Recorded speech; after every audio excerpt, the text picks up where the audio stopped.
Yes, Mr. Keith.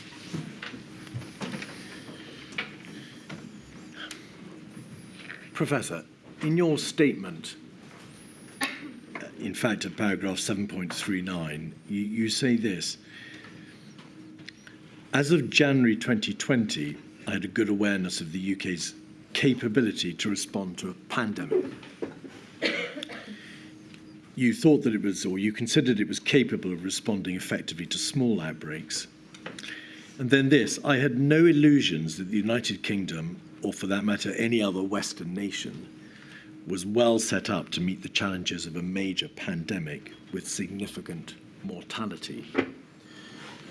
In a few sentences, could you just outline for us, please, where the deficiencies in capability were to which you were referring there? So I think that there were problems with planning, but the much more important ones are problems of establishment.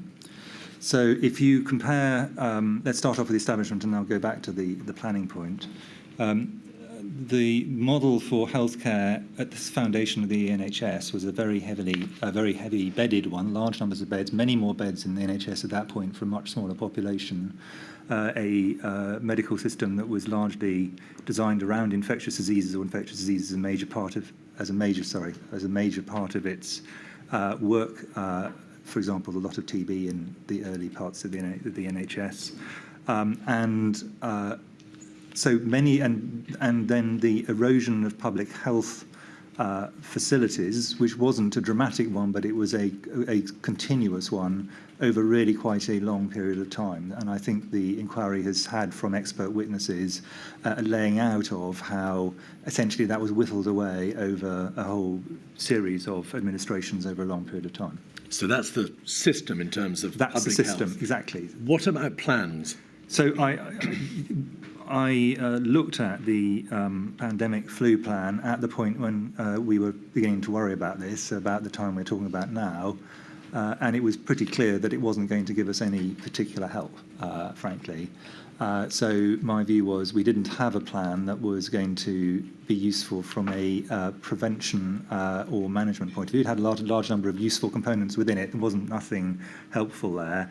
But the idea that was a respiratory pandemic plan for the kind of pandemic this was going to be, if it was going to be a problem, that we could just take off the shelf and follow the playbook was optimistic at best. So, can I pause you there? Yeah. Just before we move on to perhaps the last part of your answer, could you just explain why, although we've obviously had a great deal of evidence about the 2011 pan-flu strategy and the planning for flu, why in essence was the flu plan, whether it be the government strategy or any associated material, not of great or any particular help to this coronavirus outbreak with different characteristics and different potential countermeasures? Yeah, there were some differences that were to do with the difference between flu and COVID, which are more technical.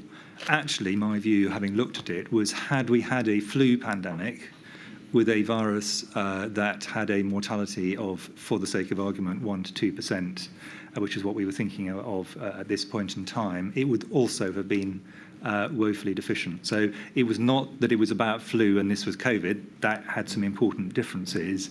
It was about the fact this wasn't designed, in my view, to meet this particular need at all.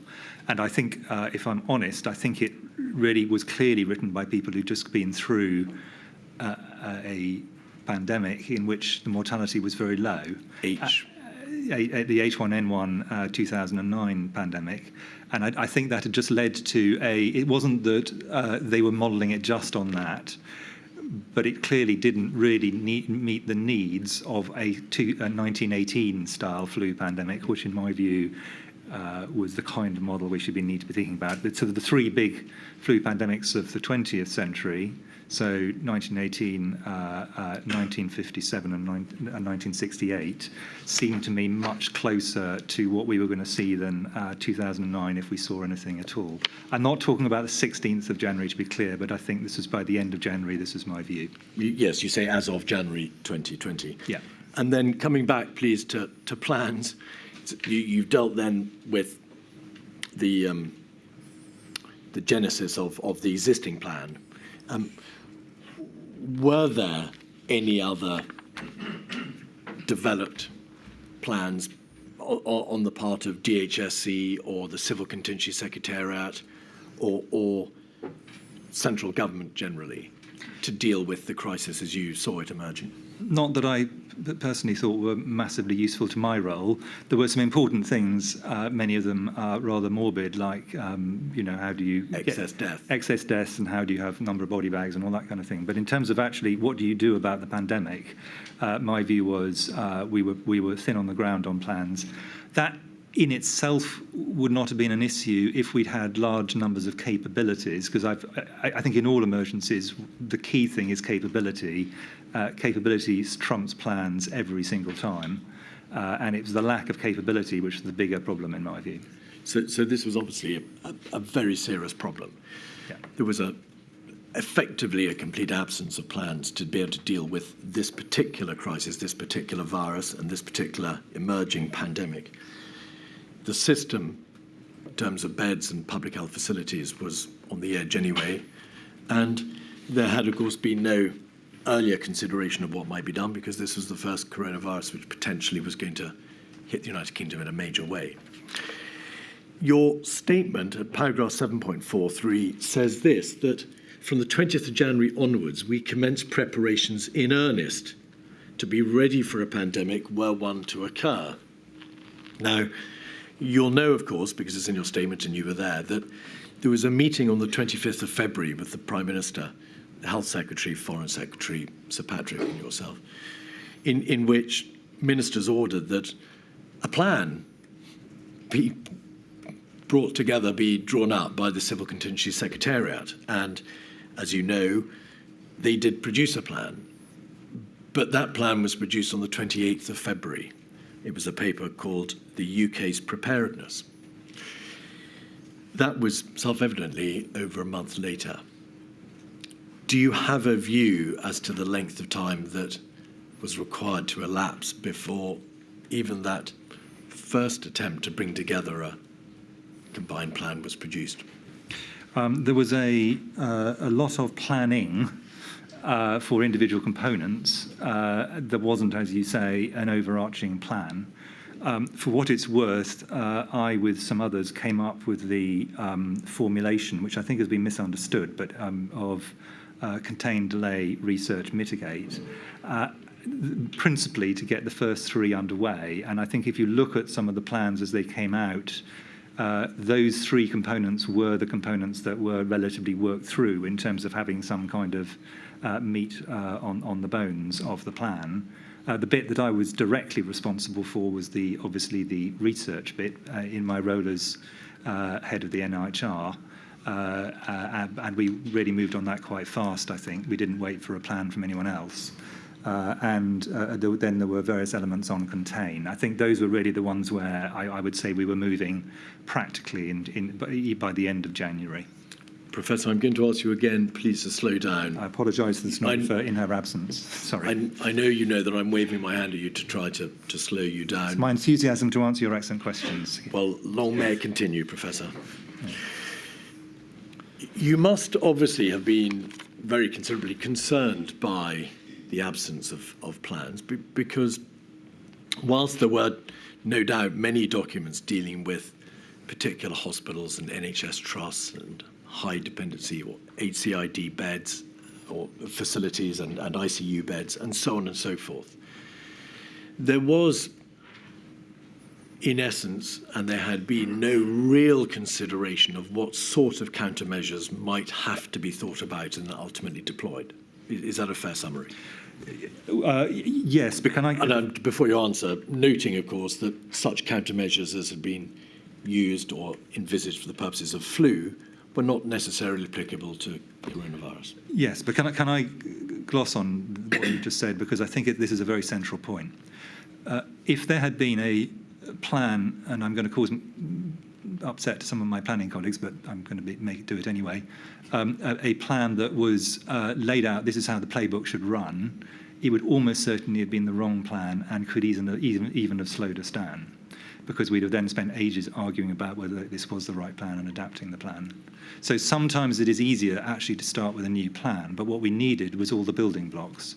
And in my view, we had some of the building blocks, intellectually and practically, but we definitely did not have all, and they were constructed in many cases in quite a rush, really, in February and early March. But preparations, although you say they commenced in earnest, had to await, did they not, the outcome of whatever planning central government decided needed to be done, in large part? I would say that, as is usually the case in emergencies, in my experience, the people who needed to act started acting well in advance of the plan they were supposed to be acting on. Well, you've referred to the action plan to which you contributed, and we'll come back to that in a moment. That's the coronavirus action plan of the 3rd of March, which set out the government strategy. It's been described as a comms communication by some witnesses. And as you've accepted, obviously there were plans within NHS trusts and within particular parts of the system. But none of those plans, such as they were, or thinking, went directly towards the issue of what sort of countermeasures nationally might we have to contemplate. That came later, did it not? It did, and that, I completely agree. And so when you say in your statement, preparations commenced in earnest to be ready for a pandemic were one to occur, is that not just a reference to such strategic thinking as was done that led to the action plan and to various disparate parts of the system? There was no central plan telling the government how to respond nationally to the crisis until the end of February. Basically that is my view, and if I'm honest, I would go a little bit further than that. I would say that this may seem a long way down the track, but in mid to March rather, I wrote a kind of 3-page strategy document with tactical pillars underneath it, and I did so really because I thought it wasn't clear what else there was, so that was my attempt to do that. But it was a retrofitting of a strategy and tactical pillars in some senses to individual components that were there. It wasn't that nothing was happening, and I think the thing which people often assume is you get strategy, then plan, then operations. Actually, in emergencies, often that is reversed, and the plan almost comes last in terms of the strategy, how you lay the thing over the top. And I arguably, to some extent, that was true during these next 6 weeks. You've accepted, and Sir Patrick has accepted, as have other witnesses, that we could have gone earlier, in very general terms, in relation to the first lockdown. Do you consider that had there been either existing plans, fully formulated, thought-out plans concerning possible countermeasures, how the country should respond, or that if these plans had been produced somewhat more speedily than they had, acknowledging that it took from the 20th of January to the 28th of February to produce them, then we might have been in a position, or a better position, to have gone earlier. I don't think that. So I think that components of the plan were possible to draw up quite early on, and my view is that the action plan, which is a perfectly sensible document at the beginning of March, had those components in it. The fundamental bit, though, was what was framed as mitigate, which is interpreted by lots of people in lots of different ways. But Can we avoid the conceptual debate? Yeah, but the reason I'm making this practical point is that bit of the plan actually really had to wait until ministers had decided what their strategic goals were and the end point was. And additionally, I think the big problems we had in early March, in my view, principally arose from the fact we didn't realise how far on the path we were and the force of transmission, which was a data problem and a testing problem, rather than because we lacked a document in February. I apologise for sounding slightly cautious about the importance of documents, but in this kind, but I'm just being practical about how emergencies tend to play out, and the documents are often quite late in the process. Please don't apologise for being something that I've suggested you are by nature, Professor. You've referred to the strategic decision-making of ministers. That's another important part of it's another important component. Along with the delay in bringing together formulated plans for how the country should respond, what could be done to prevent the spread, either by way of suppression or mitigation, it matters not, but the spread of the virus. There was the issue of the lack of strategic decision. Ministers did not grasp the nettle strategically until relatively late in the chronology, thereby enabling the planners and the doers to be able to say, this is how we should respond to this threat. So I think that within this, there were some, and I'm going to, I hope helpfully actually, divide things into what I consider are technocratic elements and what I consider are political elements. The technocratic element, and I've given an indication, the bit I was most responsible for was on the research side, could just get on. They just crack on. We got a job to do. We just got to do it. Once you get into things that require political decisions, and the big decisions, whether it be issues of borders, whether it be issues of lockdown, all these kind of issues, these require, or things that have huge economic implications, either direct, i.e. they cost a lot, or indirect on the economy. Those fundamentally are ministerial ones, and I think there is where we were definitely slower than we should have been for a variety of reasons. And it may well be, Professor, I'm sure you'd agree that given the momentous nature and the political nature of those decisions, it's not altogether surprising that the system doesn't allow for a particularly speedy response. It takes time for government to be able to make up its mind as to what needs to be done. Yeah, and I on this one, I'm not actually, I want to be very clear, I'm not saying I think this is the problem of the politicians.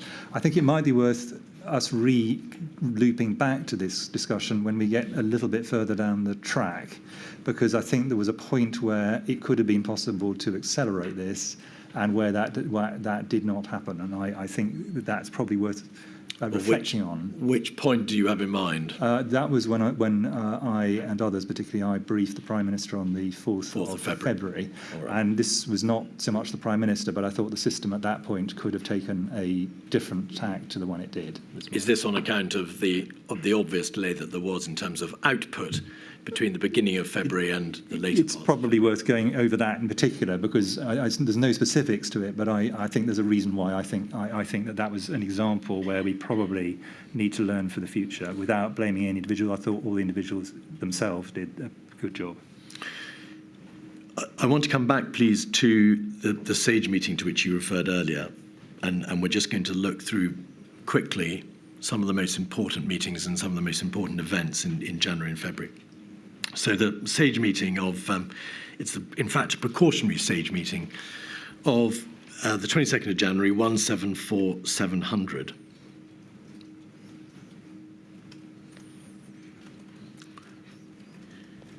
On page 2 at paragraph 7, there is a reference to this. There is evidence of person-to-person transmission. It is unknown whether transmission is sustainable. So this is a reference to the earlier debate that we had, Professor. There was produced for this meeting a commonly recognised information picture, to use the wonderful nomenclature of government, a CRIP. CRIP 1, could we have that, please? 47544, page 4. Is this script for a SAGE or a Cobra? Well, it's dated. It's dated. The information correct as at Friday, the 24th of January. But the date given there on page 4 is a PHE risk assessment of the 21st of January. So it may have been produced for a 24th. Yeah, this would typically be a Cobra document rather than a SAGE document. In the middle of the page, it does say sustained human-to-human transmission, i.e. long chains of transmission within a community.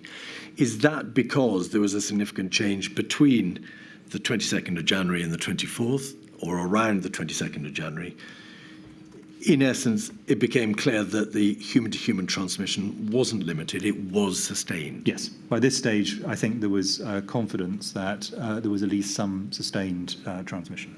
And in fact, the Imperial College report number 3, to which you referred earlier, reported on the 23rd of January to government that human-to-human transmission, self-sustaining human-to-human transmission, was the only plausible explanation for the size of the outbreak. Were you certain, nevertheless, or how sure were you, nevertheless, at this stage, that human-to-human transmission was sustainable? I was confident, and I think everyone was confident, that it was sustainable at this point in time. That doesn't necessarily mean that it remains sustainable indefinitely. And if I can just take two recent examples, because I just want to illustrate, so I think it's quite a critical point in the way we thought about it for the next few weeks. If you think about the major Zika epidemic in Brazil, and if you think about SARS, which has got some similarities to this, including being a coronavirus, both of those were sustainable and along long chains of transmission for a period of time, and then they died out. So the idea that there is ongoing person-to-person transmission along long chains, and that inevitably means that you then go on to have a sustained, I mean in a different sense, over multiples of months to years, transmission, those two are, the first is necessary for the second, but not sufficient. Professor, I must ask you to slow down again. Sorry. You're going very fast. Around this time, in fact, on the 25th of January, there were some emails between Professors Woolhouse and Ferguson and with Jeremy Farrow, in which they debate, and Professor Woolhouse is particularly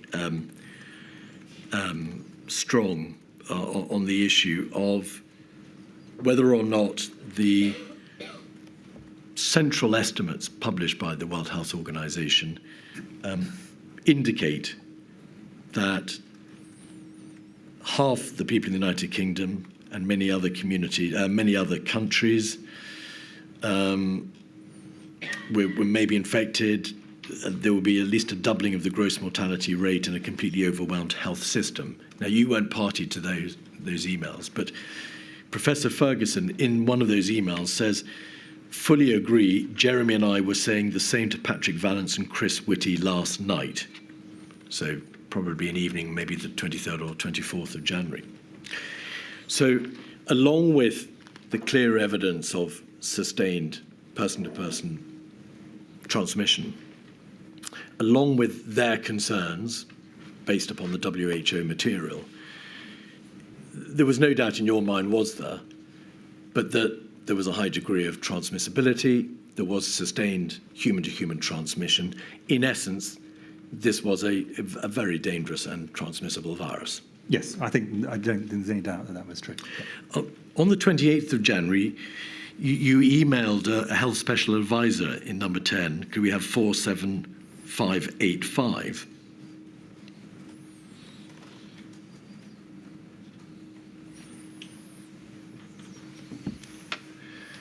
And you identify, and we've seen this email before, but you identified 2 of 4 scenarios as being probably only the ones worth considering for planning at this point. And they are, of course, at either ends of the risk scale.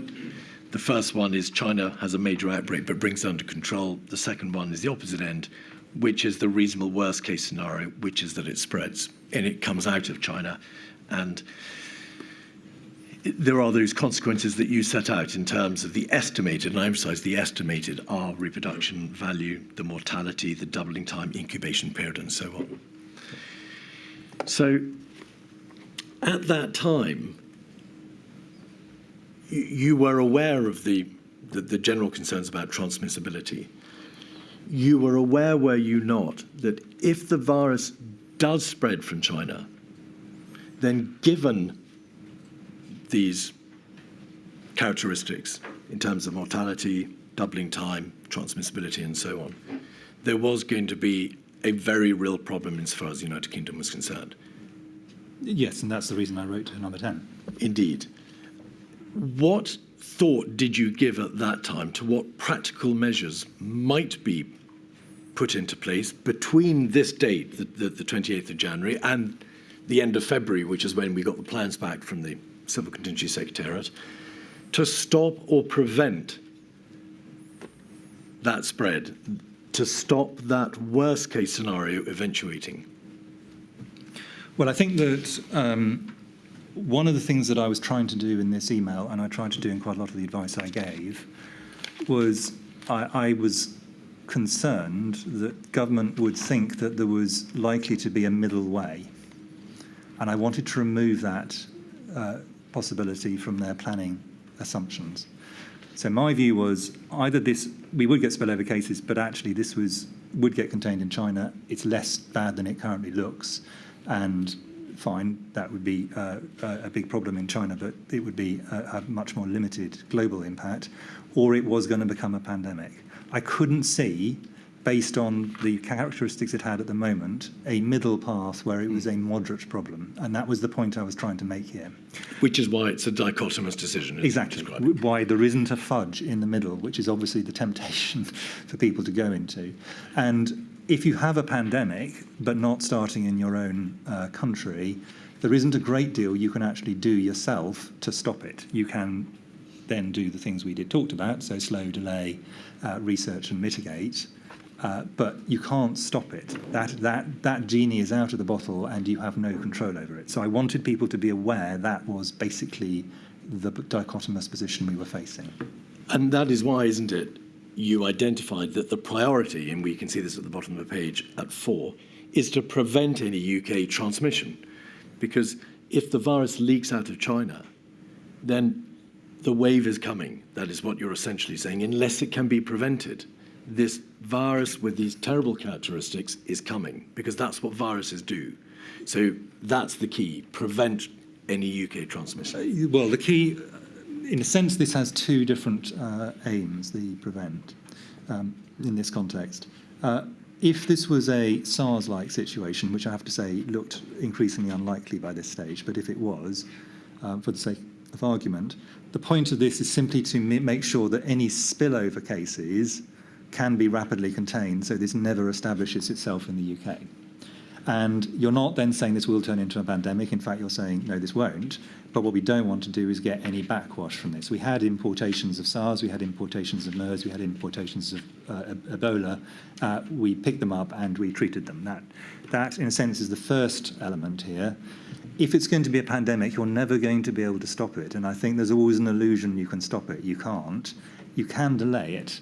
And that was where a lot of the debate, of course, around border and other measures then took us. But what we wanted people to realise is once you're in pandemic territory, the idea of stopping it is an illusion. You're not going to stop it. You can delay it, potentially, maybe. And so when you referred to the priority being to prevent any UK transmission, what you really meant is the virus cannot be stopped if it is a pandemic, if it's sustainable human-to-human transmission and it's geographically spread out of China. It cannot be stopped. All we can do is slow, delay the upswing, if you like, using a different terminology. Yep. And I say that explicitly in the next sentence. Yep. So you were recognising at this relatively early stage, once it leaves China, we're in trouble.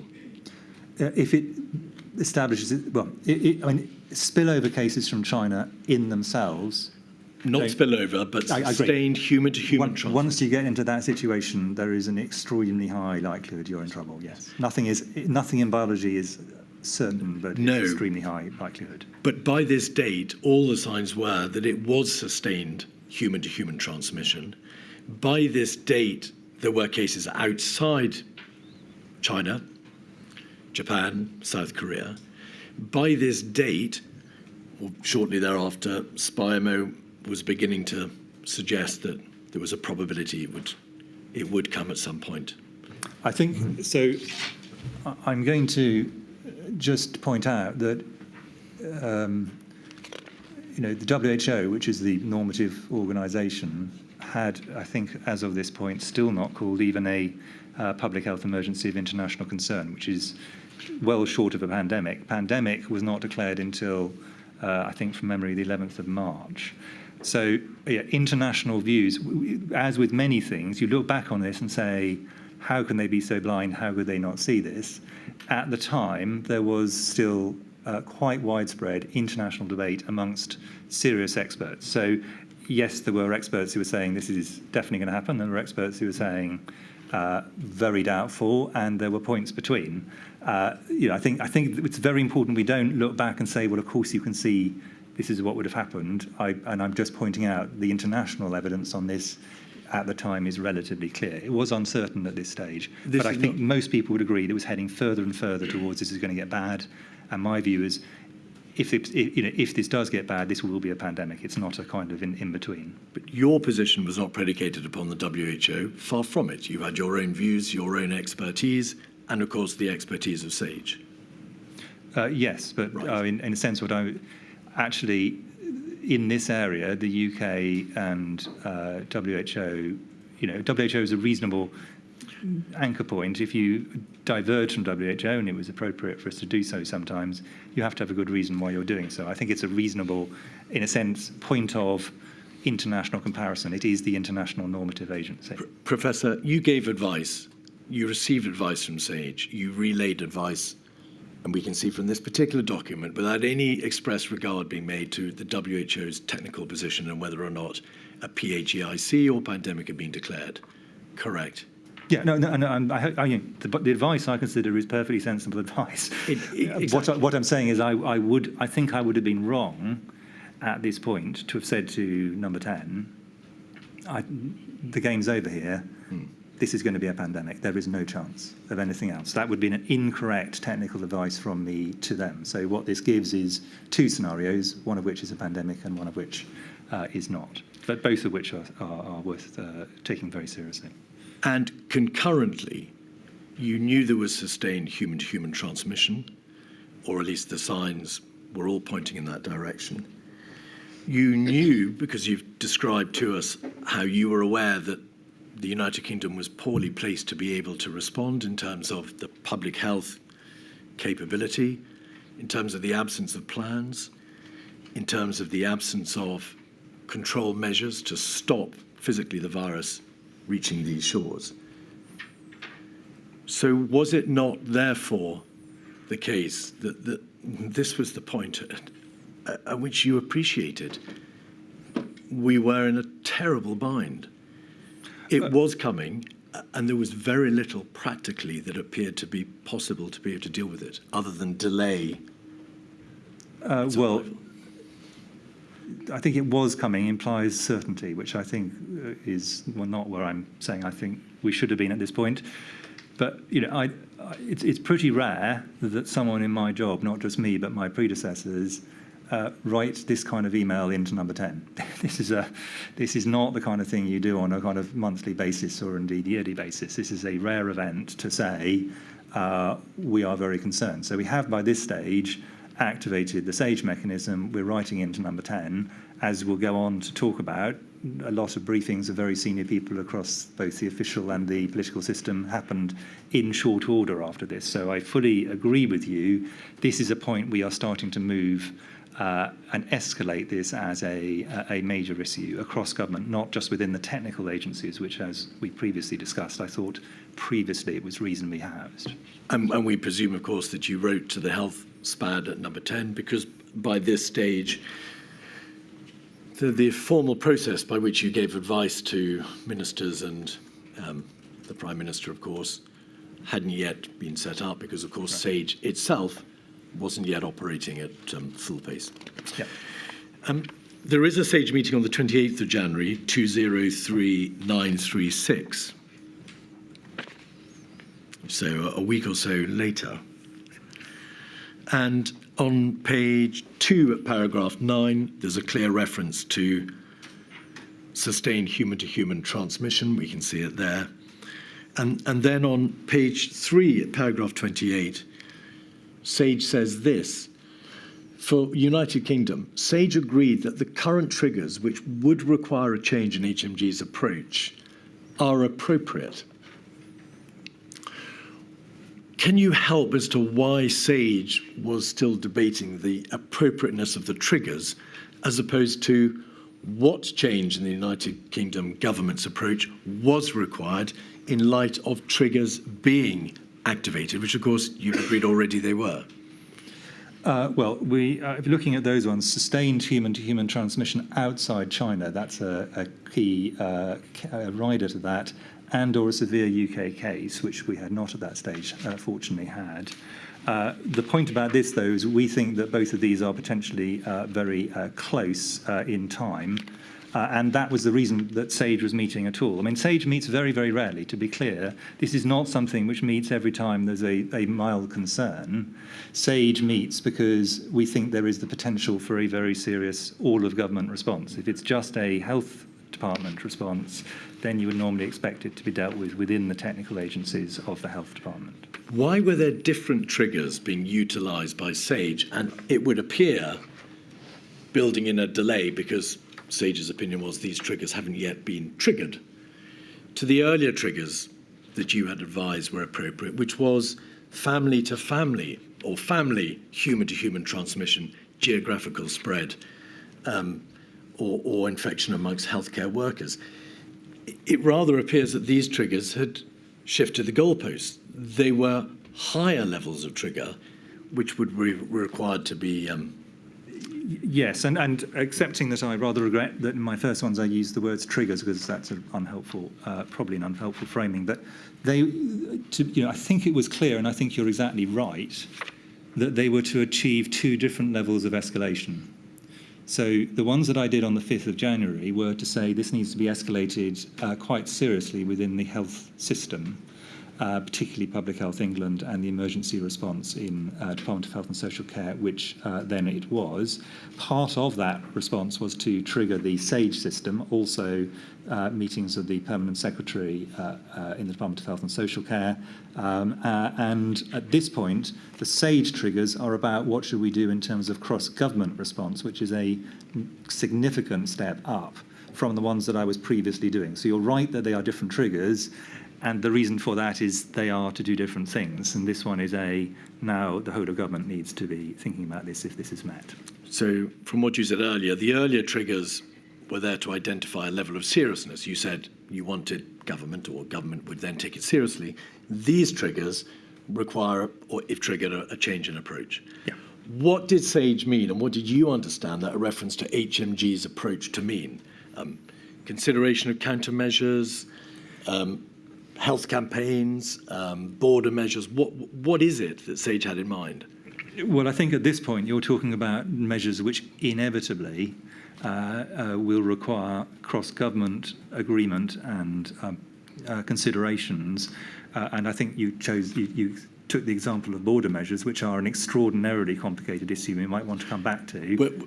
Professor, forgive me, we'll come back to borders. No, but in a sense, what I'm really saying is there's quite a big difference between things which are entirely within what is sometimes called the health family, where you can sort it out with the combination of NHS, public health and academia, and those things which are inevitably going to require not just desire, but require a cross-government response. And what these triggers would mean is a change of the whole of government. That's the HMG point. This is not a DHEC response, an NHS response, or a PHE response. This is an HMG response, i.e. whole of government. This entire debate, Professor, is of course taking place in the context of how a country and a government responds practically to an emerging crisis. What, in practice, did SAGE understand the government would do? What was it advising it would do? What did it think it would do in the event of these fresh triggers being triggered? What in practice does it amount to? Can you help us? Well, the earliest things that would have to be considered, and they are not easy, and we should really talk about them either seriously or not at all, are border measures, which require a lot of thinking, they've got implications for trade, they've got implications for diplomacy, they've got implications for the economy, they've got implications for consular, etc. But that's because one of your earliest things is to reduce the risk of importation. You also need to alert the overall economic system that that something which may well be a significant economic shock is in the vicinity. Doesn't mean it's going to happen, but they need to think about it, etc. There are a very large number of different things which will need to be considered. For borders. Is this all in the context of borders? No, this is in the context of the point about these are what are the things which cannot just be done within the health system. That's really the question on this. And there are some things very many things that can be done within the health system, but there are many things also which cannot be done within the health system. And I've just given some examples. There are many others. Well, let's look at borders. By this date, advice on port health recommendations had already been given. You'll recall yourself and Sir Patrick, yourself and a DCMO, probably Sir Jonathan Van Dam, advised it was too soon to do any additional measures on the basis of one case in Japan and one in Thailand. On the 2nd of February, so a few days after this, you engaged the advice of Professor Edmonds and Professor Ferguson. You asked them for you made a request for their views on travel advice. And in relatively early February, the 5th of February, at a COBRA meeting, you advised that, practically speaking, significant border measures, and putting aside all the issues about the trade and commerce and flow of persons and the political connotations, a stringent border process would be unlikely to achieve much other than a delay to be measured in days of the emergence of the virus.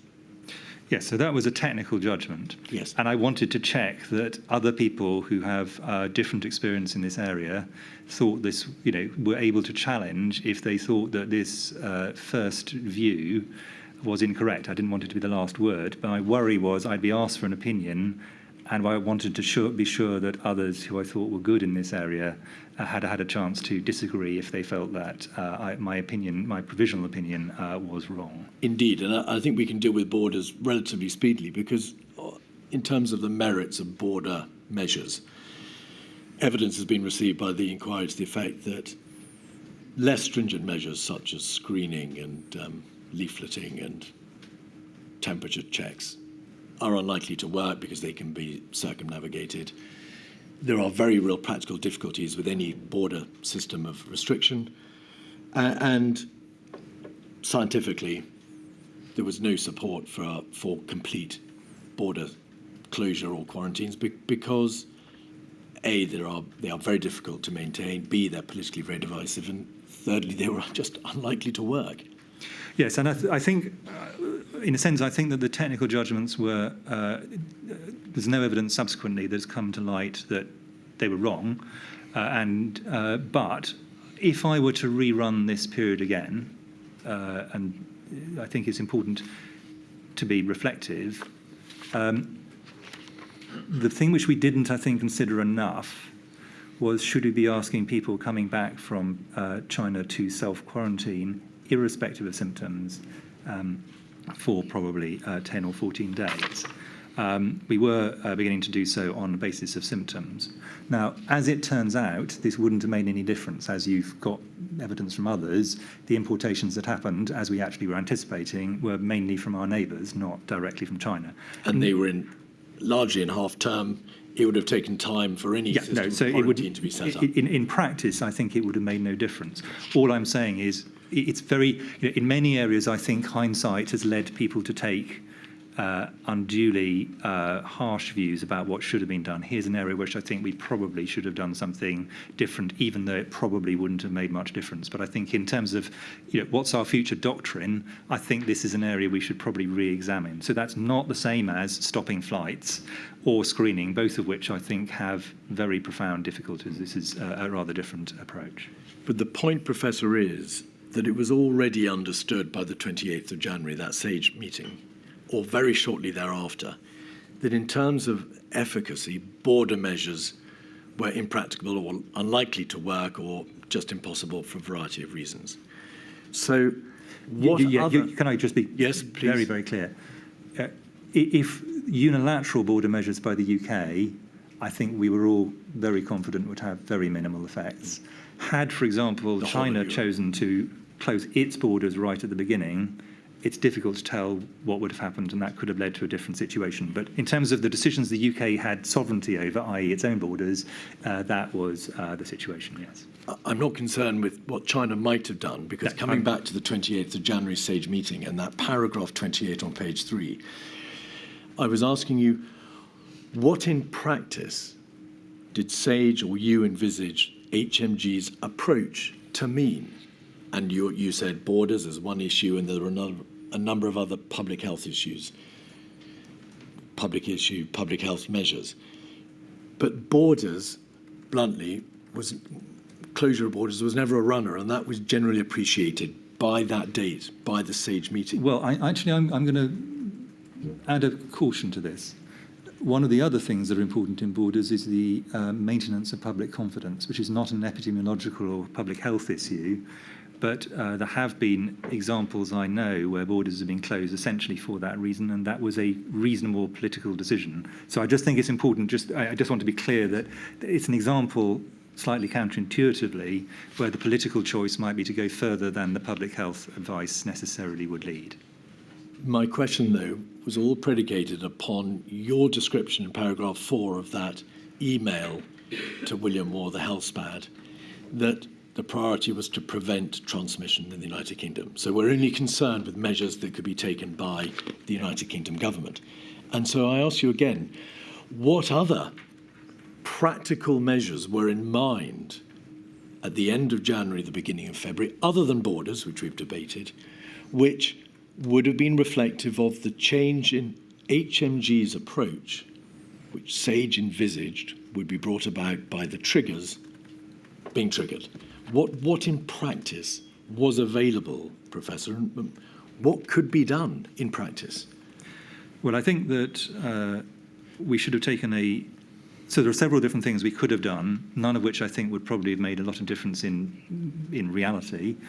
But I think that this is an area where, in my view, government should have started, not necessarily that day, but within the next week.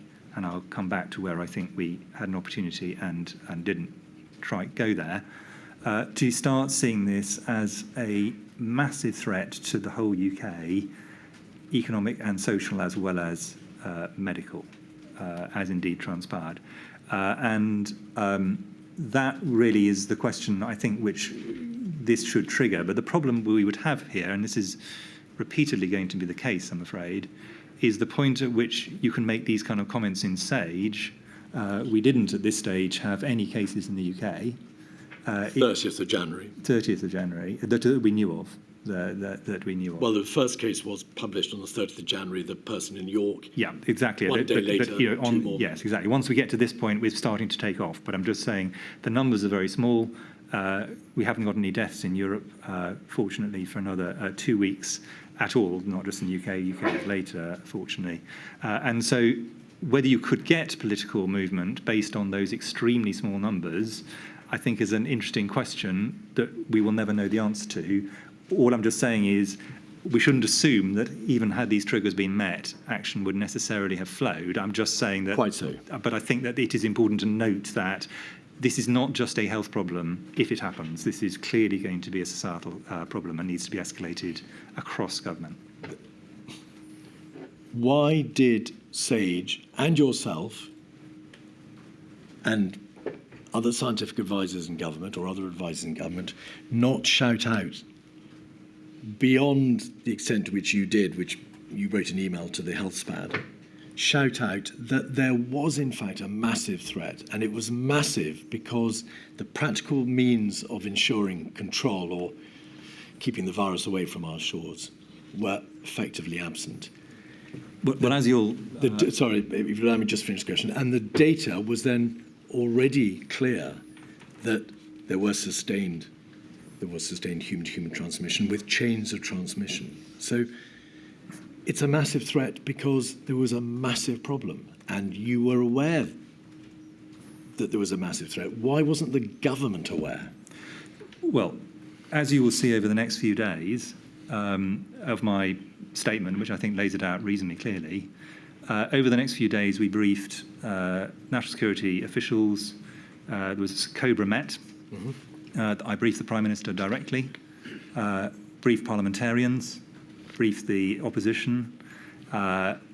This is all over the newspapers. So the idea that government was unaware of this because they hadn't read this paragraph in Sage, I think is probably a little unfair. Professor, I think that it was very clear we were escalating at quite a high level in government. It's, you know, these are all things that you wouldn't do under ordinary circumstances. No one is suggesting that the government should have been aware of that particular paragraph. I'm referring to your own answer, which is that perhaps the nature of the massive threat wasn't understood, or it wasn't called out clearly enough. It wasn't appreciated, perhaps, by those who needed to understand it.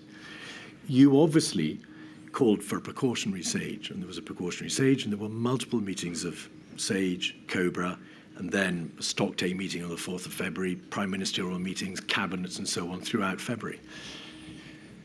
But nowhere beyond the debate about the need for plans and then the need for modelling in SAGE and the need for a proper understanding of the position, does any part of the government openly say there is a massive threat and we are woefully underprepared for it and something must be done at the various highest level and with real urgency? That tenor, Professor, appears to be missing from that material. In my view, it might be more useful to go through the next few days, because I think they lay out how we did escalate this right to the top of government, and indeed more widely, not just the governing party.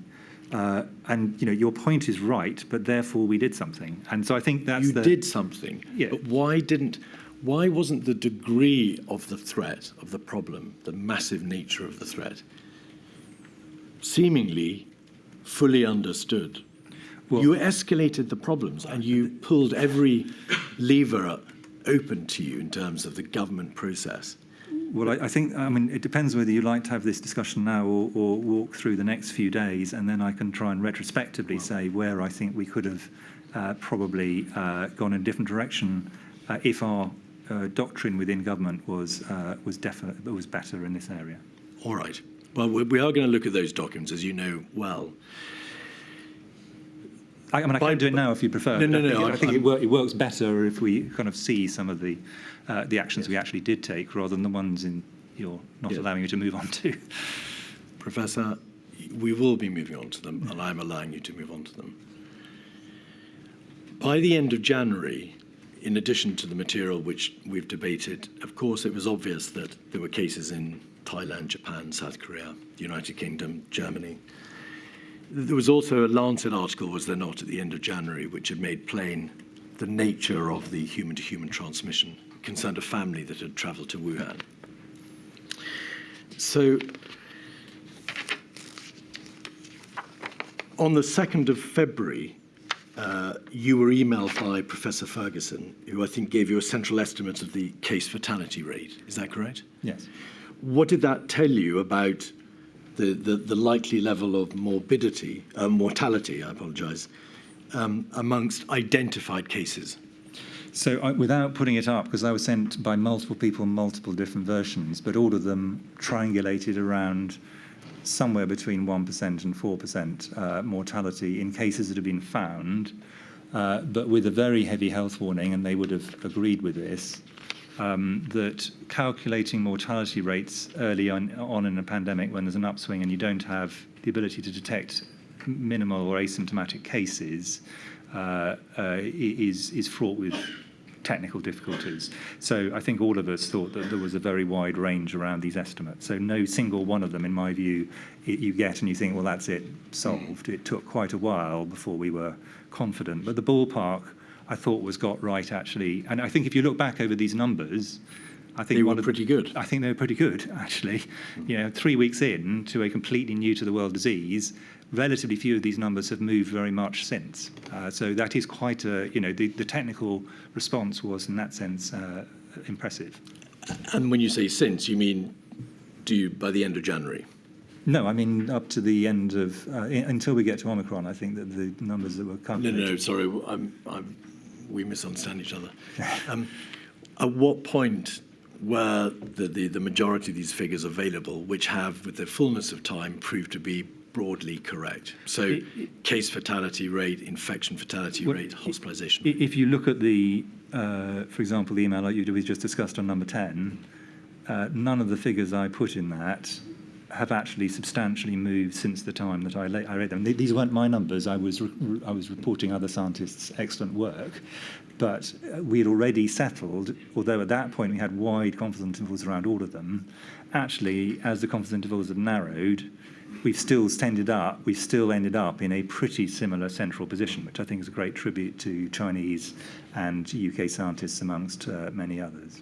And so we may be clear about the information available to you. Those are matters such as the reproduction number, the doubling time, the incubation period, case fatality rates, that sort of information. Yes, I mean some of those are probably intrinsic to the virus.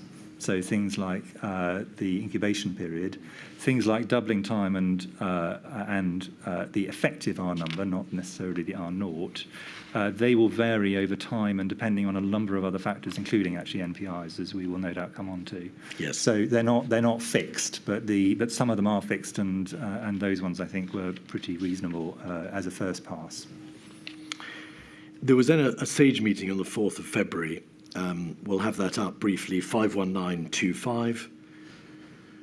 SAGE noted on page 3 at paragraph 19 that asymptomatic transmission cannot be ruled out and transmission from mildly symptomatic individuals is likely.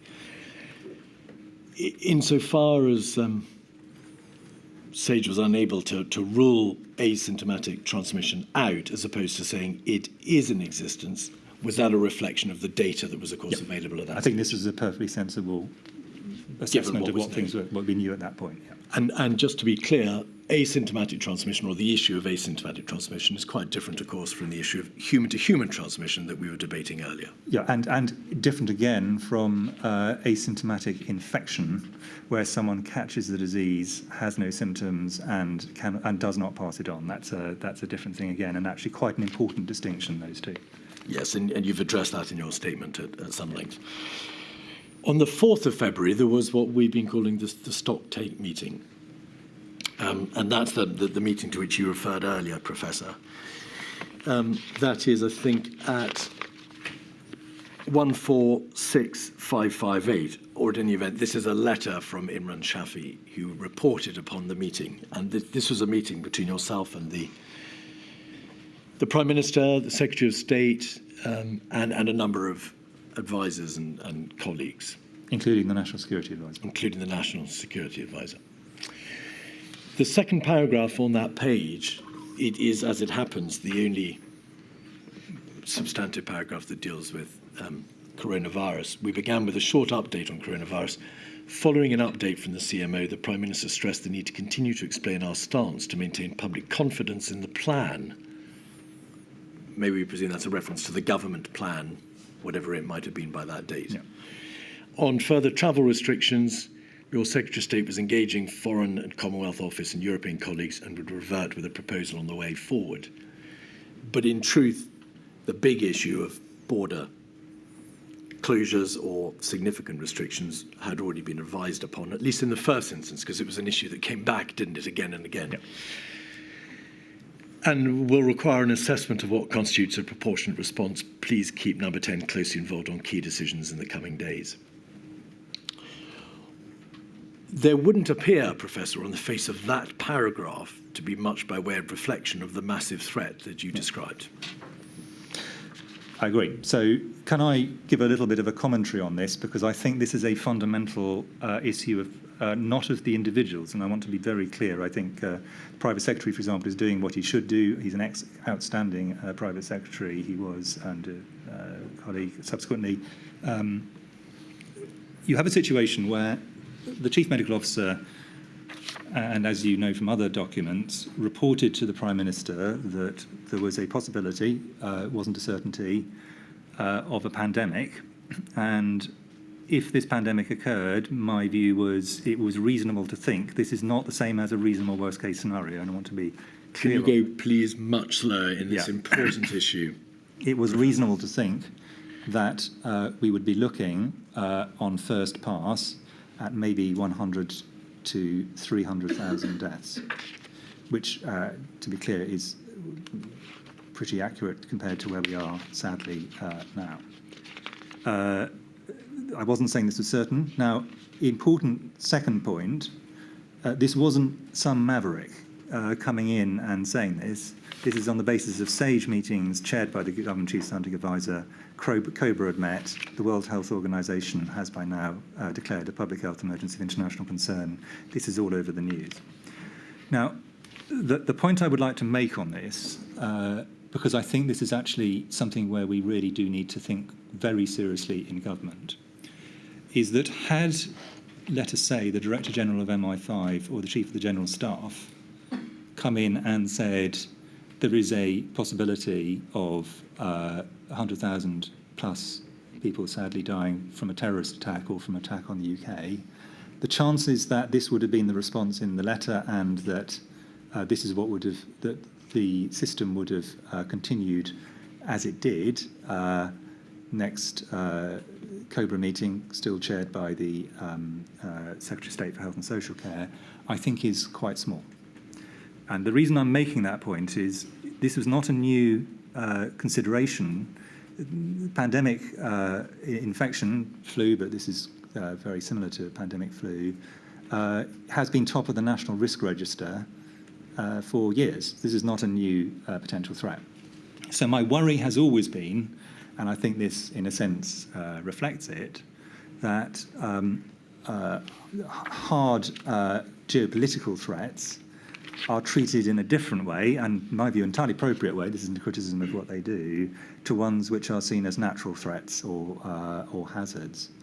And that, I think, is something collectively that we should think about without ascribing this to any person. I don't think, I think the same could very easily have happened under a number of prime ministers and with a number of others in the room. This is not a statement about the individuals, this is a statement about the system, in my view, underplaying relative to other threats, the natural threats, including health threats. So that I think is quite a fundamental point, because I think had we essentially had the centre of government electrified by this, I'm not saying the outcome would have been different, but I think it would at least have led to a stronger all-of-government think through of all the potential consequentials. There's a lot in that, Professor. Can I just divide it up briefly? In terms of the system, the inquiry heard a great deal of evidence in Module 1 about how government system is differently designed as depending on whether or not it's dealing with a threat, a terrorist outrage, for example, as opposed to a risk. Is it that divide to which you're making reference in terms of the absence of perhaps an equally or the absence of an equally sophisticated or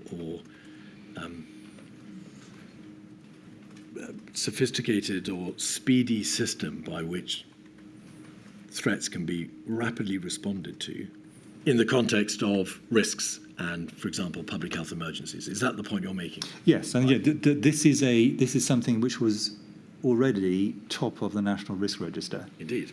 With understood consequentials across all of government. And that seems to me the reason why this is an opportunity where we probably could have moved up a gear or two across government. And as I say, I don't consider this as a personnel problem. I consider this as a systemic problem. If you'll allow me, you've made that point. And I'm not suggesting that this is a personal problem, that this failure, if it is, and we'll debate that, was a failure on the part of any given individual. But putting aside your very valid point about whether or not there might have been a different reaction if this had been a full national security crisis. The fact remains that the massive threat that you yourself have described is not apparent on the face of this paragraph. I mean, nobody at the heart of government appears to have been electrified, to use your word, by the information that there was a massive threat. Why was that? Well, I mean, I think, in a sense, that is my point, is the system is surprisingly bad at, in my view, responding to threats of this kind, which are not in the traditional national security system. And I think that is I don't think that's an insoluble problem, which is the reason why I want to surface it. And I think it is largely to do with the way that the national security apparatus interprets its role. And I think it's an area where we could probably make significant changes, personally. You have repeatedly, if I may observe, said we in government. You personally, did you see this letter after the meeting, the Stocktake meeting on the 4th of February? I can't recall whether I did. It wouldn't have particularly surprised me if I had. If you had, Professor, you would have seen from this paragraph that there was a complete absence to the necessary electrification, that there was a complete absence of any understanding that the threat faced by the United Kingdom was of that magnitude, as you have described, the massive threat. Would you not have picked up the phone and said to somebody in Downing Street, you've completely failed to understand the significance of this threat, the emergency that this constitutes, the magnitude of this crisis? I think that the response, and you, I think, have seen some of the toing and froing, was to debate which hundreds of thousands was the correct hundreds of thousands, which didn't strike me as material, although I wasn't actually aware of it at the time. But that's neither here nor there. Is that a reference to the text messages between Lord Sedwell and Sir Christopher Wormald? Yeah, and to be clear, Sir Chris Wormald was trying to push on this point. But I don't think that there is and he was the person who got this into the agenda. I think that the point I'm making here is this is how the system is not designed to understand a threat, even when it is top of the National Risk Register, where it is a health or I would say other natural phenomena, in fact. But let's stick to pandemics, because that's what this inquiry is more narrowly about. And whether it's called toing or froing on the part of government, whether it's called a failure to understand the degree of the massive threat or the magnitude of the crisis, there was a hugely important systemic failure at this point, was there not? Yes, I mean, I think there's a big question about whether it would have made a difference to what subsequently transpired, and I don't think we should draw that line too firmly. No. But I certainly think that it would have been something which, let me be mealy-mouthed about it. Under ideal circumstances, there would have been a different response. Apart from education and training, how would you change the approach to a terrorist threat and a natural hazard? I think I would start off with what's the level of damage that the UK is going to sustain, and start from that rather than which type of threat is it we're talking about. Because the sort of terrorist threat, for example, or what kind of I'm used to threat in a generic sense rather than more narrowly. I think that do people in the security apparatus in Number 10, in other areas, Cabinet Office, view the kind of work that, for example, the UK Health Security Agency does with the same degree of interest and importance as they would view, rightly, MI5, Special Branch, all these kinds of things? And my personal view is I don't think they do. And I think these should be seen as national security problems when they're on this scale.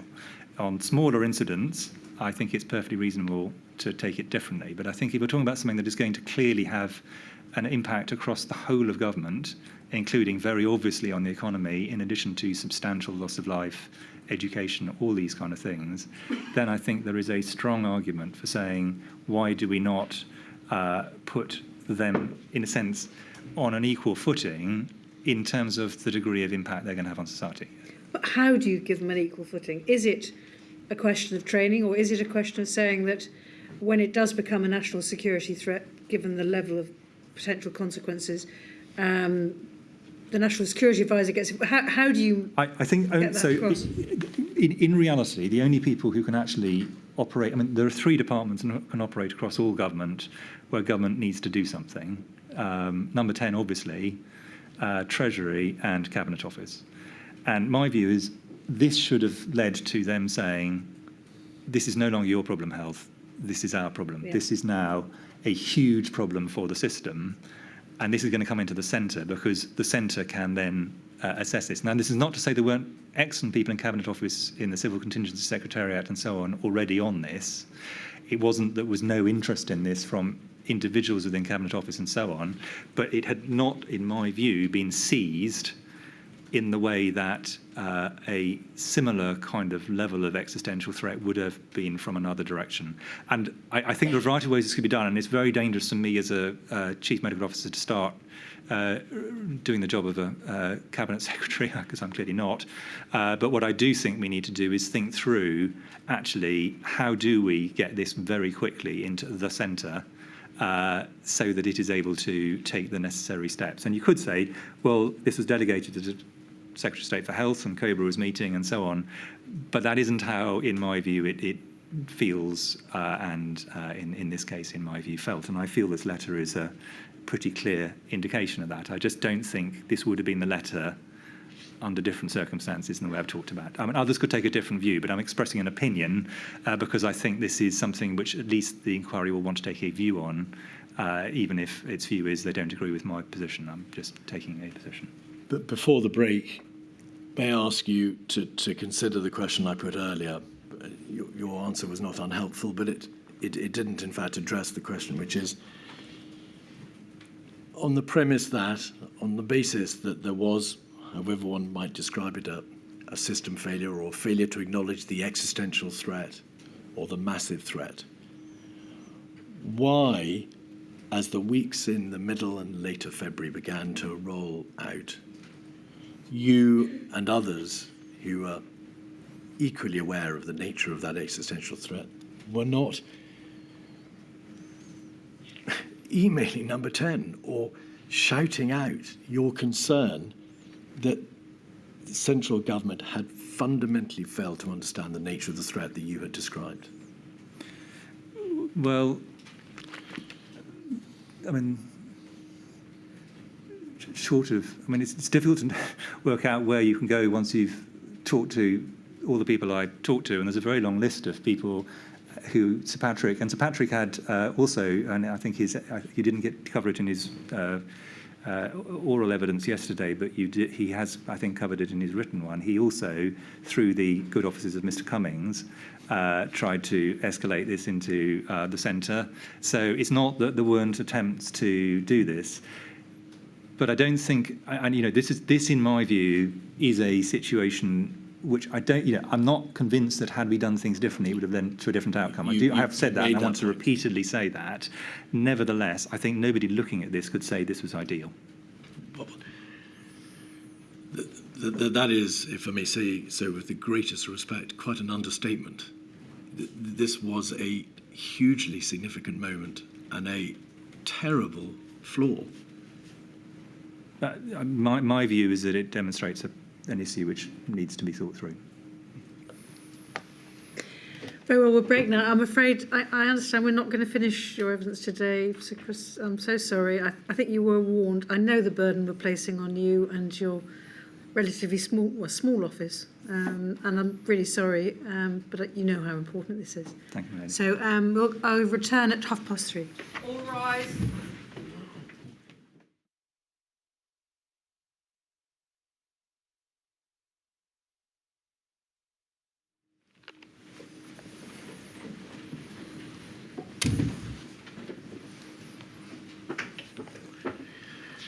So, Chris, just so you know, I know the kind of concentration it takes to give evidence all day. So, and as you're going to have to come back tomorrow anyway, I've asked Mr. Keith to finish tonight at about 4:30. And I think there's a limit to how much we can ask you to do in one day. Thank you, Lady. So we were at the point of the stock take meeting, so-called, on the 4th of February. There were then, and you've referred in generality to these, there were a number of meetings, Cobra's, Cabinet, SAGE, of course, throughout the rest of February. And your point about the number of occasions at which you address this looming crisis or massive threat is well made. I mean, there's hundreds of pages of learning produced by SAGE and the subcommittees, and obviously the matters addressed at a variety of other different government meetings. There's a COBRA on the 5th of February. There's a paper produced by, I think, by the London School of Hygiene and Tropical Medicine on the 7th of February from its division CMMID. This isn't a memory test, Professor. Do you recall whether or not you were given that paper? It was a paper which dealt with the feasibility of controlling 2019 novel coronavirus outbreaks by isolation of cases and contacts. I can't recall, only because I received multiple versions and multiple papers, and remembering that far back, I think, would be optimistic. Indeed. Essentially, and this is the evidence of Professor Edmonds, that he produced a report, or rather CMMID produced a report, which showed that a very high number of contacts, or fractions of contacts, would have to be traced and isolated for effective control to work. There was also, and you've referred to this earlier, a report 4 from ICL dated the 10th of February. This is the one you referred to, which said this, that there was an overall case fatality rate in all infections, asymptomatic or symptomatic, of approximately 1%.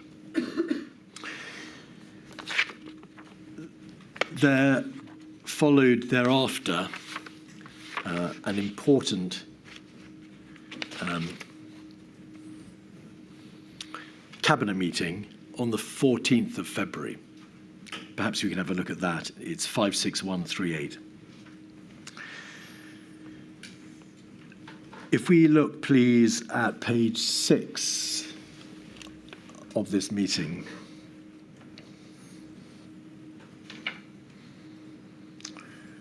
we can see the following is reported. The government's chief medical officer said that the published figures of around 60,000 cases of the virus in China could in reality be 10 times higher.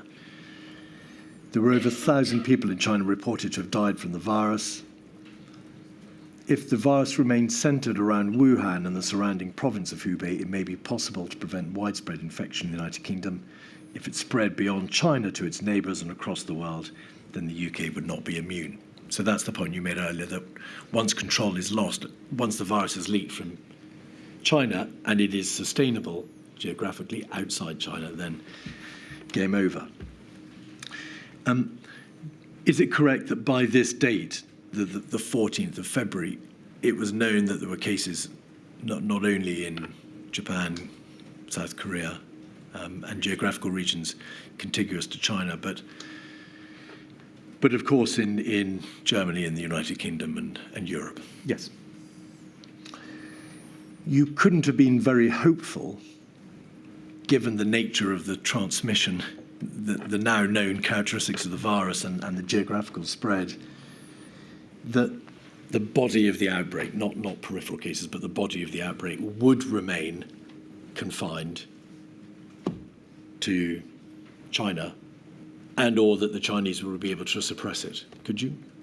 I was certainly, by this stage, and I think this is true for most people, had moved to a position where it was more likely than not that we were going to end up with a pandemic. Yeah. If we look at page 7, we can see that at the top of the page it says this: concluding, the government's chief medical officer said that if the virus became widespread in the United Kingdom, there were plans in place that could slow down its spread. Accepting, of course, that this may not be an accurate reflection of what was said, if you said if the virus became widespread in the United Kingdom, would that be an accurate reflection of your understanding that the virus having left China, spread to the United Kingdom was inevitable? Well, leaving China, you could certainly have chains of transmission outside China, and it'd still be in a scenario where it was controlled globally. But I think by this stage it was much less rather than more likely. So, as I say, this probability was not a binary one. It was gradually shifting, but it now shifted, I think, to this being, I think, more likely than not that we were going to end up with a pandemic. Did the government, to whom, of course, you were reporting at this cabinet meeting, understand that it was still conditional, that if the virus became widespread, there were plans in place? Or do you think they did understand that it was a pandemic, i.e. it wasn't just a regional outbreak, not just an epidemic, that it had spread beyond China, it was in the United Kingdom, and it was sustained transmission? Do you think they got that? No, I do think that, and actually it's extremely rare, in fact, that the Chief Medical Officer is invited to Cabinet under ordinary circumstances. Sure. This reflects the fact, I think, that government was acknowledging that this was a substantial threat. May I just pick up one point in this, which is not relevant to your question, but I think may be useful later on, which is just to make the point that we were making very clear this could be more than one peak, because I think that has got a bit lost in some of the... We'll come back to that. The narratives.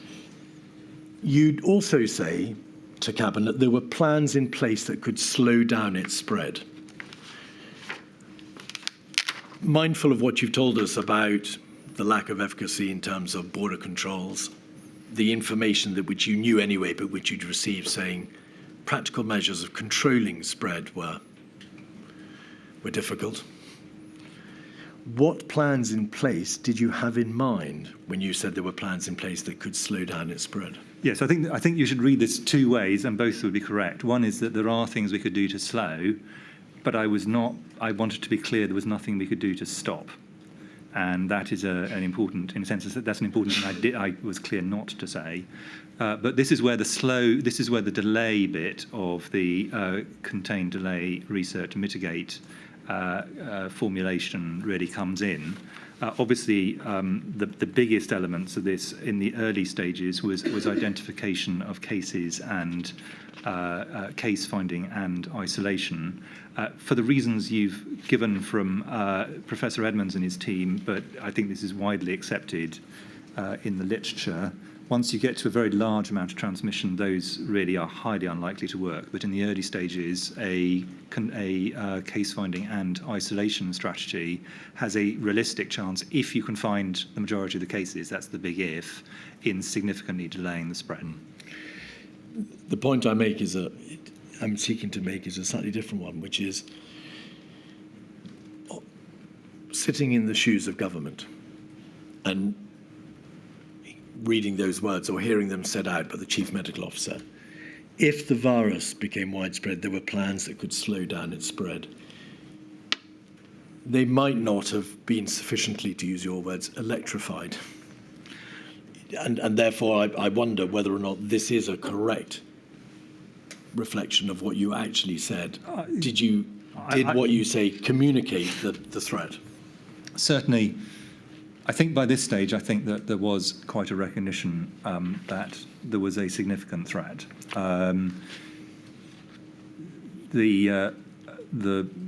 The way this is reported is a fairly bland way, but that doesn't necessarily mean it was a bland presentation. I can't, frankly, exactly remember what I said in exactly which words I used it.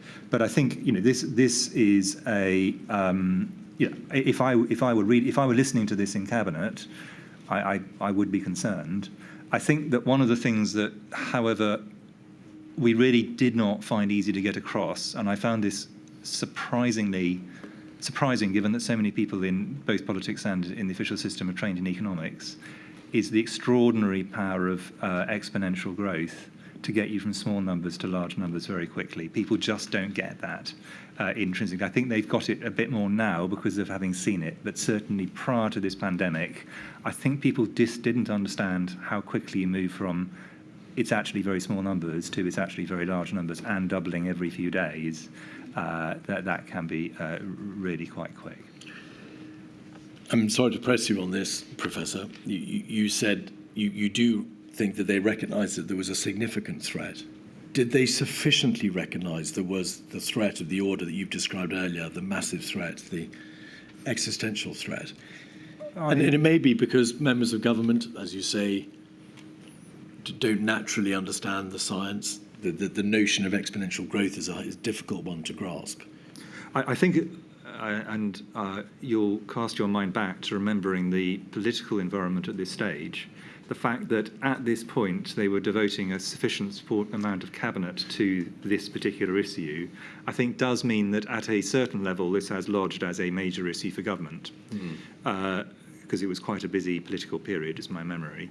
However, do I think that most people around the table fully grasped what would happen if this started to run exponentially? I suspect the answer to that is no, but I wouldn't want to interpret their thoughts. No, but you recognise, of course, that one of the hugely important functions of the Chief Medical Officer is to be able to get them to understand the seriousness of the position. I was doing my best. Yeah.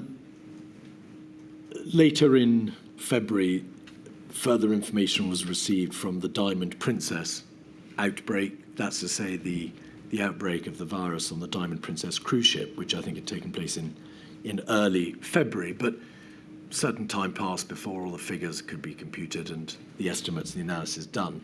But it became, if it was not already clear, it became abundantly clear by the last week in February that the infection fatality rate, that's so the number of people who would die having been infected, was of the order which it had been estimated. The case fatality rate was of the order as had been originally estimated. That this virus was hugely transmissible and had significant, around about 30% asymptomatic transmission. All right. Well, actually, on the last point, I think that was a bit less clear, but it certainly strengthened the principle that asymptomatic transmission was occurring. I think 30%, is probably... The estimates from Professor Edmonds, who had reported on the data, were to that effect. Would you accept that? Yes, I would accept that. I'm just saying you said it was very clear. I'm just saying I think it's not quite that clear, but that's a technical point. You mentioned earlier the debate concerning reasonable worst-case scenario, and I want to ask you briefly about your views on that doctrine. You make clear in your statement that the reasonable worst-case scenario concerning pandemic influenza was predicated upon an unmitigated reasonable worst-case scenario. That is to say that no steps are taken by the government significantly to be able to respond. It's unmitigated. And therefore, you make the point that actually, in terms of the reasonable worst-case scenario being examined by government in its various forms, but particularly in relation to pandemics, it's a wholly improbable outcome because no government will ever not do nothing. No government will ever do nothing. I apologise. Yeah. Yes. So I think that the principle of reasonable worst-case scenario is a reasonable one for certain planning purposes, and it's basically to ask the questions like what is the maximum number of burials we'll need to deal with, what is all these kind of really quite morbid but important issues to consider. And so to that extent it has a use, and it also has a use to say how much further below the reasonable worst case scenario do we need to get something under certain circumstances. So I'm not saying it is without use. It has two fundamental problems, in my view, both in a sense of communication.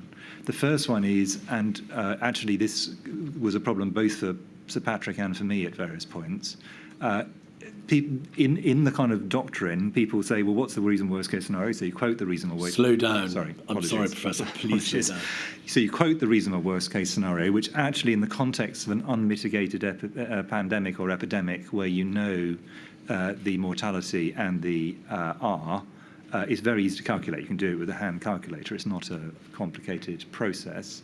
And then they will say, well, how likely is that? To which the answer is extraordinarily unlikely. And then everyone relaxes. But of course, that's because it was the thing which is highly unlikely to happen, which is nobody will pay any attention to this, not just government, but the general population, and medicine will not find countermeasures. So it can lead to a misunderstanding, and counterintuitively, it can lead to people underestimating the risk because they ask, in a sense, the wrong question, which is how likely is the reasonable worst-case scenario, to which the answer is always very unlikely. And in fact, if that wasn't the case, it isn't a reasonable worst-case scenario. But in terms of efficiency of movement, or perhaps of government, spending time talking about the probability of something which is itself wholly improbable is not the most efficient use of time. Would you agree? Arguably, yes. And I think the other problem is, and you'll see this in various witness statements, including some of my modelling colleagues, people use the term to mean my central estimate of the bad outcome, rather than to mean a reasonable worst outcome as it is understood in planning doctrine. So I think it has a number, it is perfectly a sensible thing for people to use amongst people who are disaster planners. They know what they're doing, it's understood between all of them. But I think using it with people who are not used to it, I think it can lead to confusion of a variety of different sorts. So I'm not saying it should be done away with, I'm just saying I think it should be used with quite considerable care. And as we'll see in a moment, a great deal of time was spent focusing on not just what the probability was of the reasonable worst case scenario eventuating, but also on how to plan for the reasonable worst case scenario, what steps might need to be taken to address it. Is there a danger, or was there a danger in your view, that as a system, if government is focusing on something that it knows is a wholly improbable outcome, it may take its eye off the ball, it may allow a sense of optimism bias to infiltrate the system because it thinks, well, it's wholly improbable, it's never going to happen. And that may just deprive the system of the required degree of immediacy and yes, speed. I think in an ideal world, you'd have a small number of people thinking seriously about how you deal with the reasonable worst-case scenario if you lose complete control of any environment. But the great majority of people concentrating much more on how do we get this down to the lowest possible level, given the threat we face, of whatever type, but certainly in pandemics, that would be true. Because then there would be focus necessarily on the actuality, the real scenario, what is likely, genuinely likely to eventuate. Yeah.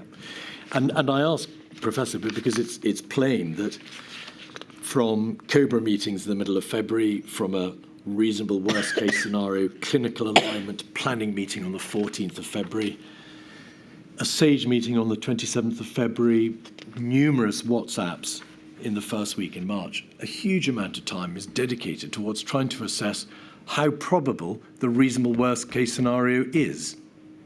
Yes, that's correct. And that doesn't appear to have been a profitable use of anybody's time. I think, as I say, it's useful if you can hive it off from the majority of the work, which should be around trying to mitigate the reasonable worst-case scenario and make it less worst. And it's not an easy process, is it? I mean, you were asked to opine in WhatsApps on the 2nd of March, in the number 10 DHSE COVID group, what the probability is, and you said, or rather Sir Patrick Vallon said, Chris and I both think the reasonable worst-case scenario is relatively low probability, 1 in 5. That's the 2nd of March. And on the 8th of March, in a meeting with the then Chancellor and Sir Patrick Vallance, the note of the meeting records the probability of the reasonable worst-case scenario being 10%. Yeah. So it's a very difficult process. Yes, and one of the problems here, I think, is that people then get pushed on, and Sir Patrick and I were both pushed on, giving what both of us think are spurious numbers about another spurious number, leading to a misunderstanding. As I say, used carefully between people who know what they are talking about and share the same definitions, it has a role, and I don't want to undermine that role. But I think it's one of those slippery concepts, and the kind of last place you really want to be dealing with it is in WhatsApp conversations. But the wider point, Professor, is this, and would you agree with this proposition? Given the immediacy of the problem, that time was vital, that the government had to face up to the immediacy of the massive threat, 2 to 3 weeks of persistent debate about reasonable worst-case scenario was not a good use of the government's planning time, was it? I don't think most of the planning time was taken there, but I think more time, I would accept, more time was spent on that than I think it was probably useful compared to trying to reduce it. Can I now turn, please, to look with you at some of the other standalone issues which you had to consider and on which you gave advice in the lead up to the lockdown, if we can call it that, the lockdown decision. Mass gatherings. Is this the position? SAGE, and also I think at the beginning perhaps NervTag, but certainly SAGE advised repeatedly on the issue of mass gatherings. Is that right? That's correct. And was that because government, mindful of the political connotations surrounding mass gatherings, repeatedly came to SAGE to say, what is your view, and should we still be allowing mass gathering events, sporting events to continue? Yeah, and I think government in that sense was asking a very reasonable question, and SAGE repeatedly gave a correct, but I think probably unhelpful answer. In February and in March, and then, in fact, in a paper dated the 11th of March from the London School of Hygiene and Tropical Medicine, the advice was given as follows. Essentially, in terms of infection control, outdoor events are safer than indoors. That's fairly self-evident. SAGE and the London School of Hygiene and Tropical Medicine looked at the degree, however, to which infections might spread in bars or trains and so on and so forth, and other close quarters in queues, whether alongside sporting events or if sporting events were to be shut. So, for example, if everyone goes to the pub instead to watch the game. Do you assess now, and obviously it's with hindsight, that they may have overstated or rather they may have underplayed the public health message which allowing sporting events and mass gatherings to remain open amounted to? Yes, and I think that, so in a sense, I think their actual analysis is correct. Had we had a situation, for example, where large numbers of people were over for a football match, you close the football match and they all go to the pub, you are probably increasing risk rather than decreasing it, or they watch the game from the pub. So the point they were making was, in one sense, correct, and the risks of outdoor events, even if quite crowded, is small relative to many of the other things. So I don't disagree in retrospect with what was said by them and collectively by us on SAGE, so I'm taking ownership of that. I think what we really were not paying enough attention to, and it's sort of obvious with hindsight, is the message this was sending. That seeing mass gatherings going on signalled to the general public that the government couldn't be that worried, because if it was, it would be closing the mass gatherings. So I think that the problem was not the gatherings themselves, which I don't think there's good evidence has had a major material effect directly, but the impression it gives of normality at a time that what you're trying to signal is anything but normality. So I think, again, were we to rerun, I think that's one of the things I would certainly do differently, or push to do differently. And in truth, having a debate on the application of the precautionary principle over the closure of, say, primary schools, whilst allowing sporting events to continue and mass gatherings to remain open, was in hindsight rather unfortunate. Yes, it is in a sense technically correct and logically incoherent to the general public, quite reasonably. Yes. There was a COBRA meeting on the 18th of February, around the time, in fact, that there was repeated advice given on mass gatherings. It's 56227. And if we just have a look briefly at pages 1 to 3, we'll see the attendees. If we scroll then forward to 2 and 3, I think if we go back one page, I'm sure you were there. Maybe you weren't there. Yes, you are. Thank you, officials. And then on page 5, and mindful, therefore, Professor, that this is the 18th of February, so some time has wound on since the beginning of February and the stocktake meeting of the 4th of February.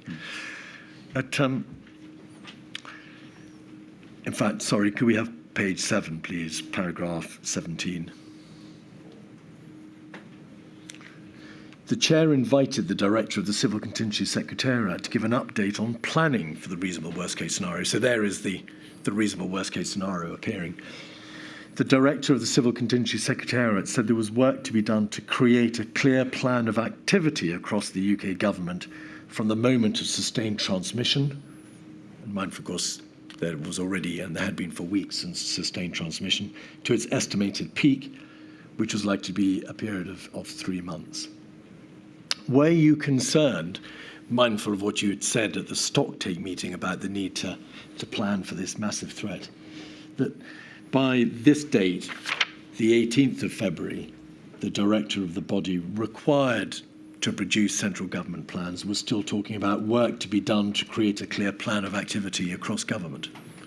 I mean, I think it was reasonable that this work was continuing, but if this was at the expense of other work, I think, as you've implied, that's not really a sensible use of time.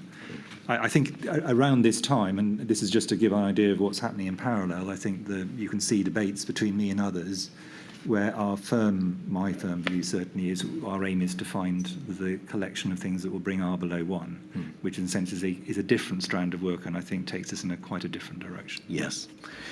And that point, Professor, is that when it became clear, or it having become clear, that there was sustained community transmission in the United Kingdom, and that containment had, by necessary inference, failed, what you advocated was a delay in the upswing of the overarching first pandemic wave. That's correct, although, to be clear, that was not clear that had happened at this point in time. No, I said when it... Yeah, no, I just want to make sure we separate those out in time. That was later that occurred, yeah.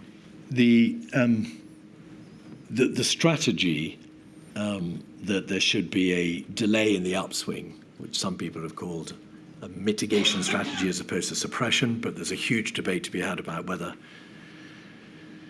delaying a wave or squashing the peak or squashing the sombrero is just a form of suppression, and we're not going to go into that debate. But I can give you a long answer, but... Yes, that's in part why, Professor, we're not going to go into that debate. So certainly by at the end of February and the beginning of March, it was apparent to you that means of control having failed, the virus was here, it's transmitting throughout the community. We now know, of course, there were hundreds, if not thousands, of seedings during the February half-term from Italy, France, and Spain. Strategically, that was, it seemed to you, to be the appropriate response. To delay the upswing of the pandemic wave. Yes, I mean, I think the things which delay a wave and the things that pull R below 1 are, for practical purposes, once you've lost control, the same things, at least initially. Can I just introduce a public health concept, which I think is useful for this, which is the ladder of intervention, where you start at the things which have the lowest, in a sense, negative impact, and you escalate up. So you'd start off with, to take this example, washing your hands and cough etiquette, and you move up through isolation of cases up to really quite intensive things like closing schools, and as we ended up in a place I don't think we really would have anticipated, using the full force of the law to insist on people staying at home. That escalation, the idea of that is that you escalate up as you need to, adding things that are more and more onerous or more and more interrupting of people's normal life, economic and social, as you get further and further into trouble, basically. I'm not saying that's exactly what we were doing here, but I'm just saying that concept was part of, I think, what many people, including me, were trying to think through at this stage. And to be clear about when it became apparent to you that steps might need to be taken to delay the upswing of an epidemic as opposed to suppressing it entirely, you had in fact started raising this issue as early as the end of January because you emailed Professor Ferguson, I think, asking for his view as to what could be done to delay the upswing of it. Well, yes, and I, from very early on, my view was we need to find out a group of things that will get R below 1, if that is possible. And the Chinese have demonstrated it is possible. So then the question is, can you do it in a way that is sustainable? And sustainability was my other big concern here. Can we come back to sustainability? Yeah. It's a subject all of its own. Yeah. But being aware that, of course, the Chinese had applied lockdowns and they had worked, at least that was the general understanding by the end of February in the United Kingdom. Why, as you developed the strategy of delaying the upswing of the wave or squashing the level or squashing the sombrero, did you rule out a complete suppression strategy? What was it because of the risks of the uncoiled second wave, as we've heard, or for some other reason? Yeah, I think some of the output of some of the modelling is slightly misleading in my view, because it implies you'd have a completely mitigated first wave and then completely unmitigated second wave, which makes no logical sense, unless makes no logical sense at least. Ultimately, I think people in a sense overcomplicate and think humans can do things more precisely than they can. Ultimately, my view with epidemics is they're either doubling or they're halving. And the idea that you can somehow hold something at an hour of 1 strikes me as fanciful. So you either are above 1 or you're below 1, and if you're above 1, it's going to carry on exponentially. You can slow it down. So delay doesn't necessarily imply that you're going to get R below 1. You could just reduce the R significantly and therefore push out the number of days it's doubling. And I'm sorry I'm giving you a technical answer, but I think it's quite an important point here. So in theory, you could delay but still not get R below 1. So those two are compatible. But the only way you're going to get an epidemic wave to turn over is to get R below 1 in reality. The inquiries had a great deal of evidence about the overarching need to get the reproduction number below 1.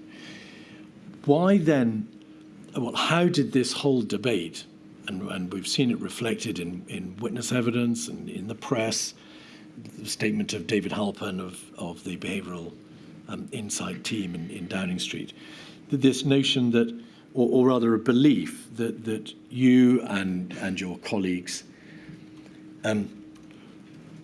were flattening the curve, were delaying the peak rather than focusing on bringing R below 1, which is what epidemiologically you were seeking to do.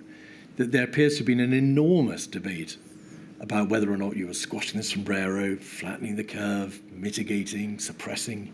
What was the genesis of all that? Well, so ultimately, my view was quite a lot of rather fanciful discussion occurred, including between people who didn't, in my view, fully grasp the technical aspects they were talking about, if I'm blunt, which led to quite a confused public debate. That applied to a number of things. Herd immunity was one. There were a number of other ones.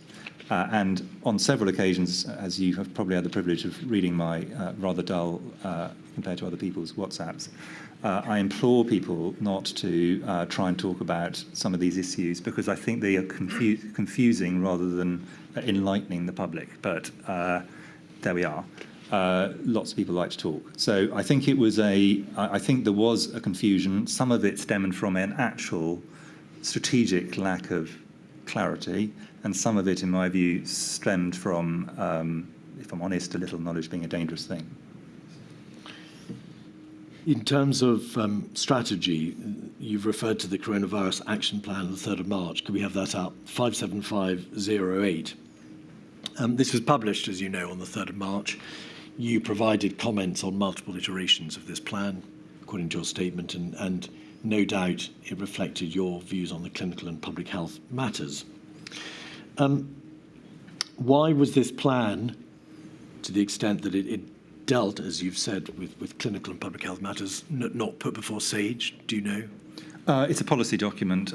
If we'd put all policy documents before SAGE, they would have had an even more difficult job. I mean, essentially, it's got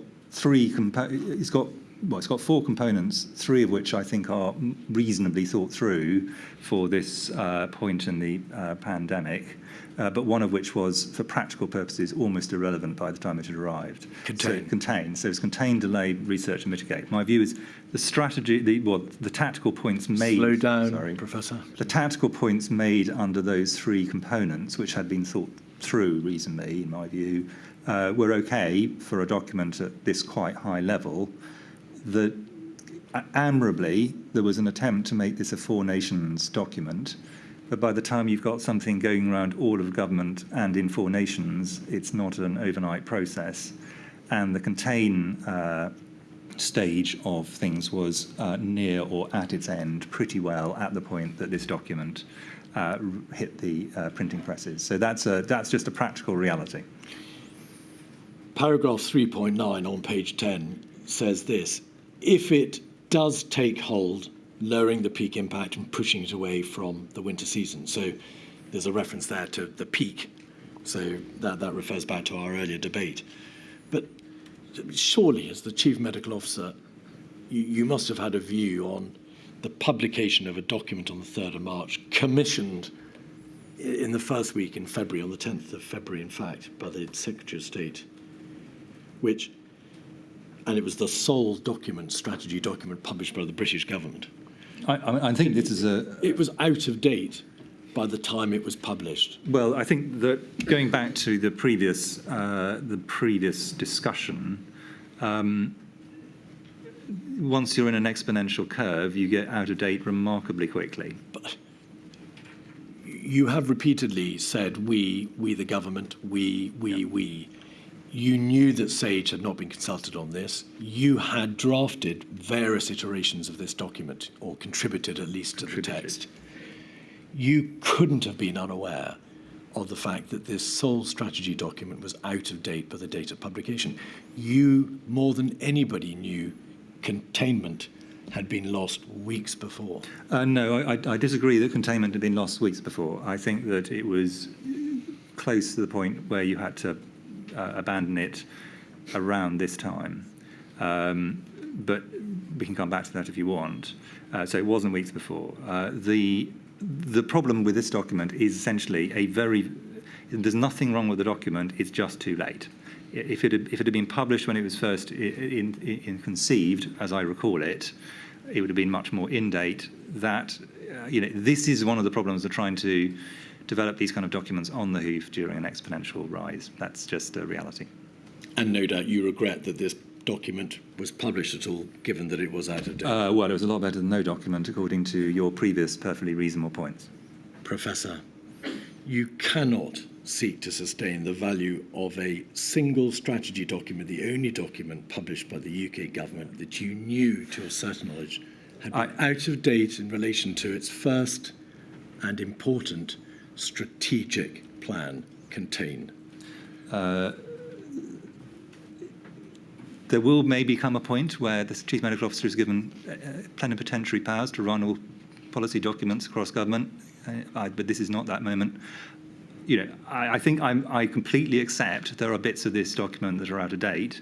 There are other bits of this document I thought are actually pretty good document, and not publishing any of the document. The problem about documents that are agreed across all of government and Slow down, across all of government and across multiple nations is redrafting them every single time. You have to go around everybody and say, are you content with these changes? So I think the admirable aim to try and make this a cross-government and 4 nations document, and I think that was sensible in one sense, itself mitigates against it being timely, given the speed at which this is going to happen. You can argue such a document should not have existed, but in a sense, I think some document is better than no document. I actually think in most elements this is a pretty good document, given that we had no document previously that anybody could look at. So I'm going to stand behind the publication of the document without saying that I agree that every single word of it was exactly current at the point it came out. Did you email anybody or call anybody in government to say, I just don't want to put my name to a document that I know to my certain knowledge is out of date and material part? No, because if I'd done that, we would have had virtually every single document I'd have been emailing on that basis. So Well, that's not, if I may suggest, a good reason for not raising the problem. well, I think there was a clamour for something that people could at least hold on to, even if it was to some extent out of date. And it wasn't actually technically out of date. Contain was still the strategy at the point this was published, in fact. So by definition, if Contain is still the strategy, but what I said almost contemporaneously with this, and I know you can't interrogate on this, but it's all laid out for people who are not lawyers, in the House of Commons, made clear that my view was we were mainly in delay, but had some elements of Contain. That was largely because that was a negotiated position in government at this point. So it would have, in fact, have been not in line with government policy at the point of publication had we claimed at this point that Contain was not there. You can argue whether that's a good argument or not. In practical terms, I don't think it made much difference. And I would also point out that at this point, when this was published, the World Health Organization had still not declared that this was a pandemic. Yeah. Well, we've addressed that issue. Your own advice, of course, simply didn't rest upon what the WHO was doing. No. You, of course, reached your own view as to what needed to be done in the context of the United Kingdom. But may I give a slightly hard-edged answer? Because you're pushing Professor, on. I think in light of the time, would you... Okay, well, okay, if you wish to push it, I'll give a hard-edged answer. Which I've asked you the I question think- and I you've think Sir answered it in Chris- your own no, way. I think Exactly. Sir Chris should be given the opportunity to say what you wish to say. Go on, Sir Chris. Yeah, if I had spent my time trying to redraft every document, I'd have done nothing in all the much more important things, in my view, that I was supposed to be doing. At a certain point, you have to say, move on. This didn't strike me as something that did it any harm, and the opportunity cost of the time for me of trying to sort out wording in cross-government documents did not seem to me terribly material. That's my hard-edged answer. Forgive me, you're the Chief Medical Officer. Correct. You There's only are- one of me. That's my point. There is only one of you, and on this central issue, the I think government... we've got his answers. Thank All you. right. Mr. Keith. On the 21st of February, there were some emails between yourself and Professor Ferguson, 236382.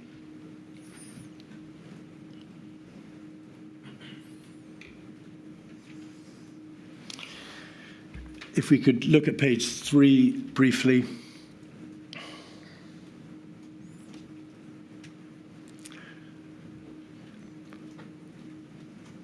You say to Professor Ferguson and Professor John Edmonds, thanks for the previous emails. An event like this in the United Kingdom could obviously happen at any point. It's not easy to predict when. It may be very soon, in weeks. Failure of contact tracing is obviously one possible reason, but failure of people with minimal symptoms to identify their importance or choosing not to come forward even if they do, it is another. And in this email, just in outline, you are dealing with, or you're expressing your views as to the likelihood of the pandemic ensuing. You described the email as local spread in Europe. Do you recall this email? I do. There are references in this email to speculative scenarios, although I can't, yes, in the bottom line. I'm, however, not convinced that presenting speculative scenarios are always helpful in public understanding. And this is a view expressed in the context of this paragraph, which is where you say, or you refer to the tactical aims of contain, delay, research, and mitigate. What was speculative about the scenario of onward transmission or a pandemic ensuing in the United Kingdom? That's what the reference to speculative scenarios. No, scenarios I was using in its modelling sense. So, as you'll recall from extensive evidence you've had from the modellers, what I didn't think was sensible was to put large numbers of different models based on different things into the public domain at a point when actually what people wanted was relatively straightforward. And this goes back to a conversation we had. Professor, I please. do apologise. Goes back to a conversation we had earlier, which my view is modelling is not always the best way in which to communicate information, particularly at a time of concern. The email does refer to modelling specifically in the third paragraph and to different interventions, but it's bound to be said that that last paragraph appears to be referring to an uncontained global epidemic and to onward transmission. I was being very clear, as if you look at my public statements, that was a risk at this point in time. So that's not, the only way that you can operate if you're a doctor or a public health person is by clear transparency of what you're trying to say. This is in no way a reference to implying we should not be being straight with the public. I absolutely think we should. This is a point about modelling. That's why I'm discussing it with two modellers. Page 2.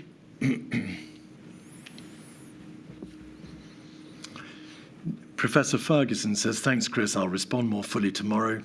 I agree with 90% of what you say, but I really do feel it's not a matter of if, but when. That's where all the data is pointing. And if you can scroll back out. Chris Whitty, thanks, Neil. I think these debates are best done within SAGE. The implications of the United Kingdom being the first country in the world to abandon containment on the basis of this analysis, which is the logical implication if we're certain, are non-trivial. What were the implications of the United Kingdom being seen to be the first country, Professor? Presumably the sole issue, and we've just debated the relevancy of the issue in the context of the action plan of the 3rd of March, was had we lost control, had there been a loss of containment, or had there not? Why did it matter if we were the first country to abandon containment? So remembering that at this point we didn't actually have evidence of domestic transmission.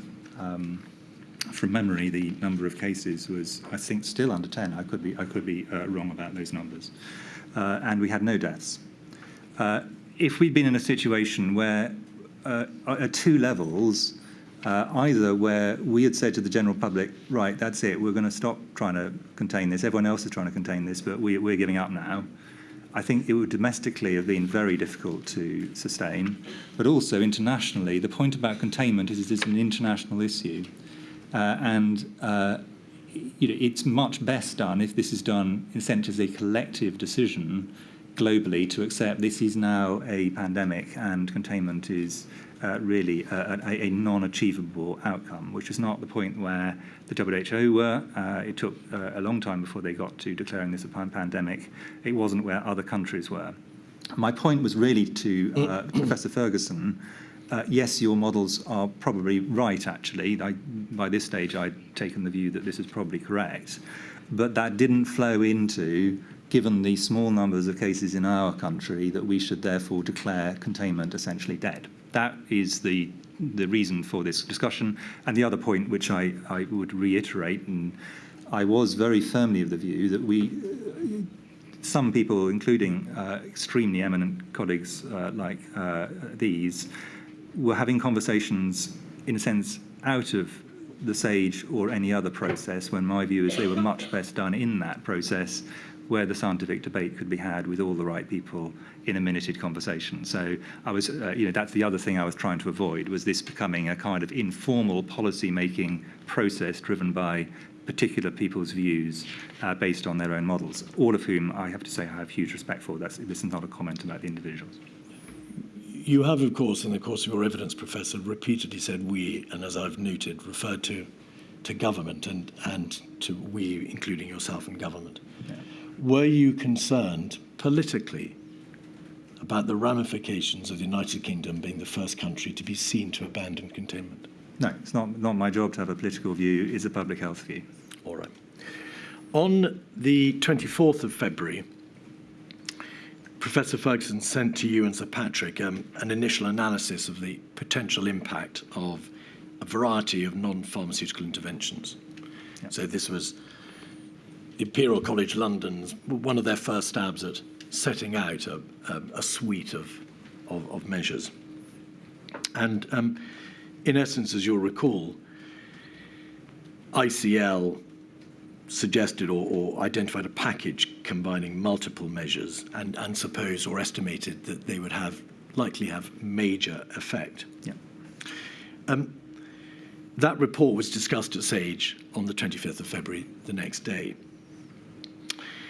Professor Ferguson, in his statement, refers to the fact that your response to the production of these non-pharmaceutical interventions was a concern that on account of their relatively aggressive nature, they were more stringent than what had come before, that pushing the epidemic to the autumn or winter might worsen the consequences. So the notion that if you apply countermeasures, the wave is delayed or suppressed, there's a risk that a second wave may come back, or maybe that wave may come back in a winter season and the consequences will be worse.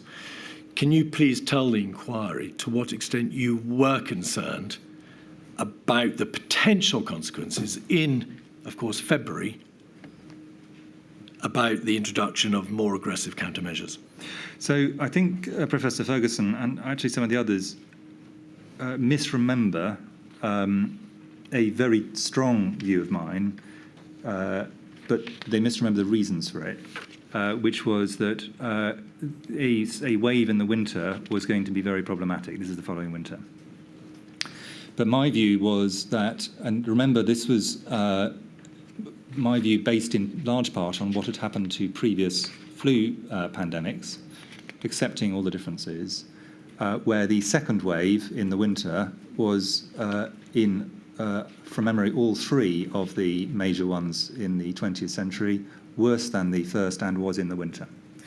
My view was not based on their models, and I think this is where the misunderstanding came from, was they assumed that all decisions were starting from the models they were having. My view was I was starting from what had previously happened in pandemics. So they are correct that I was concerned about the winter, and many people say I talked about that multiple times in SAGE. I did. That didn't mean that I was worried that in February, or indeed in March, I thought there was a strong risk that we were going to be able to push things just by delay alone into the winter months. That struck me, frankly, actually quite as improbable. So I think, in a sense, I think this is a genuine misunderstanding, misremembering by Professor Ferguson of the reasons for my concerns about the winter, but he is correct that I was concerned about it, and I think that was reasonable.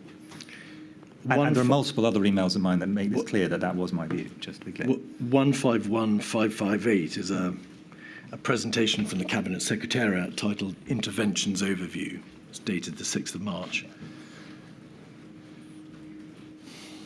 And there is a reference in this to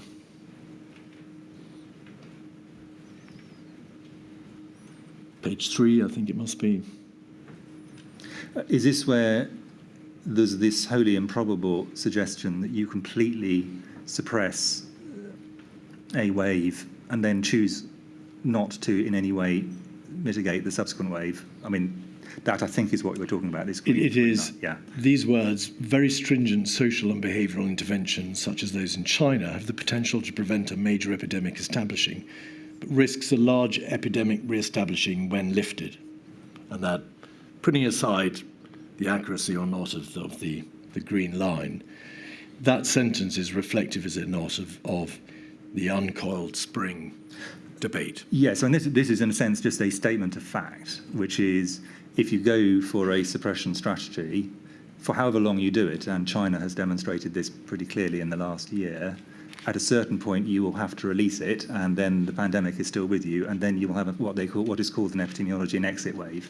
There's no, you can hold, if you've managed to suppress it this far, you may lose control over winter because of other epidemiological reasons, but let's say you manage to hold it for 2 years, the same still applies. So essentially the wave comes at the point you choose to release the measures, and as I say, I think what happened in China is a really clear epidemiological outplaying of that fact. So this is trying to make clear to people that if you go for suppression, don't think that that's your problem done. You just have to suppress for a bit and you're done.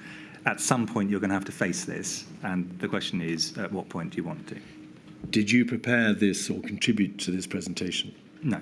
I mean, I may well have seen it, but these are modelling things. But what I'm talking about here is really trying to talk through what the logic of this in reality is. I think in a sense, I think it's misleading the way that it's presented, but it does make the point that if you suppress, at some point you will get an exit wave. It doesn't say where.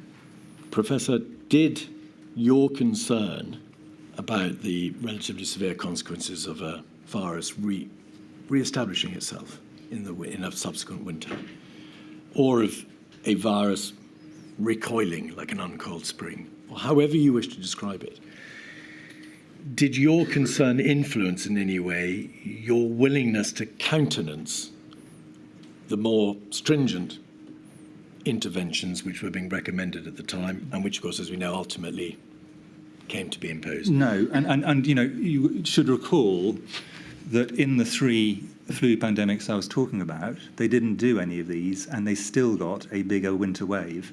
So this idea that this only happens if you do suppression, in my view, flies in the face of our last 3 experiences of major respiratory pandemics. So in my view, my position was based on history. The modelling wasn't actually the basis on which I had that view.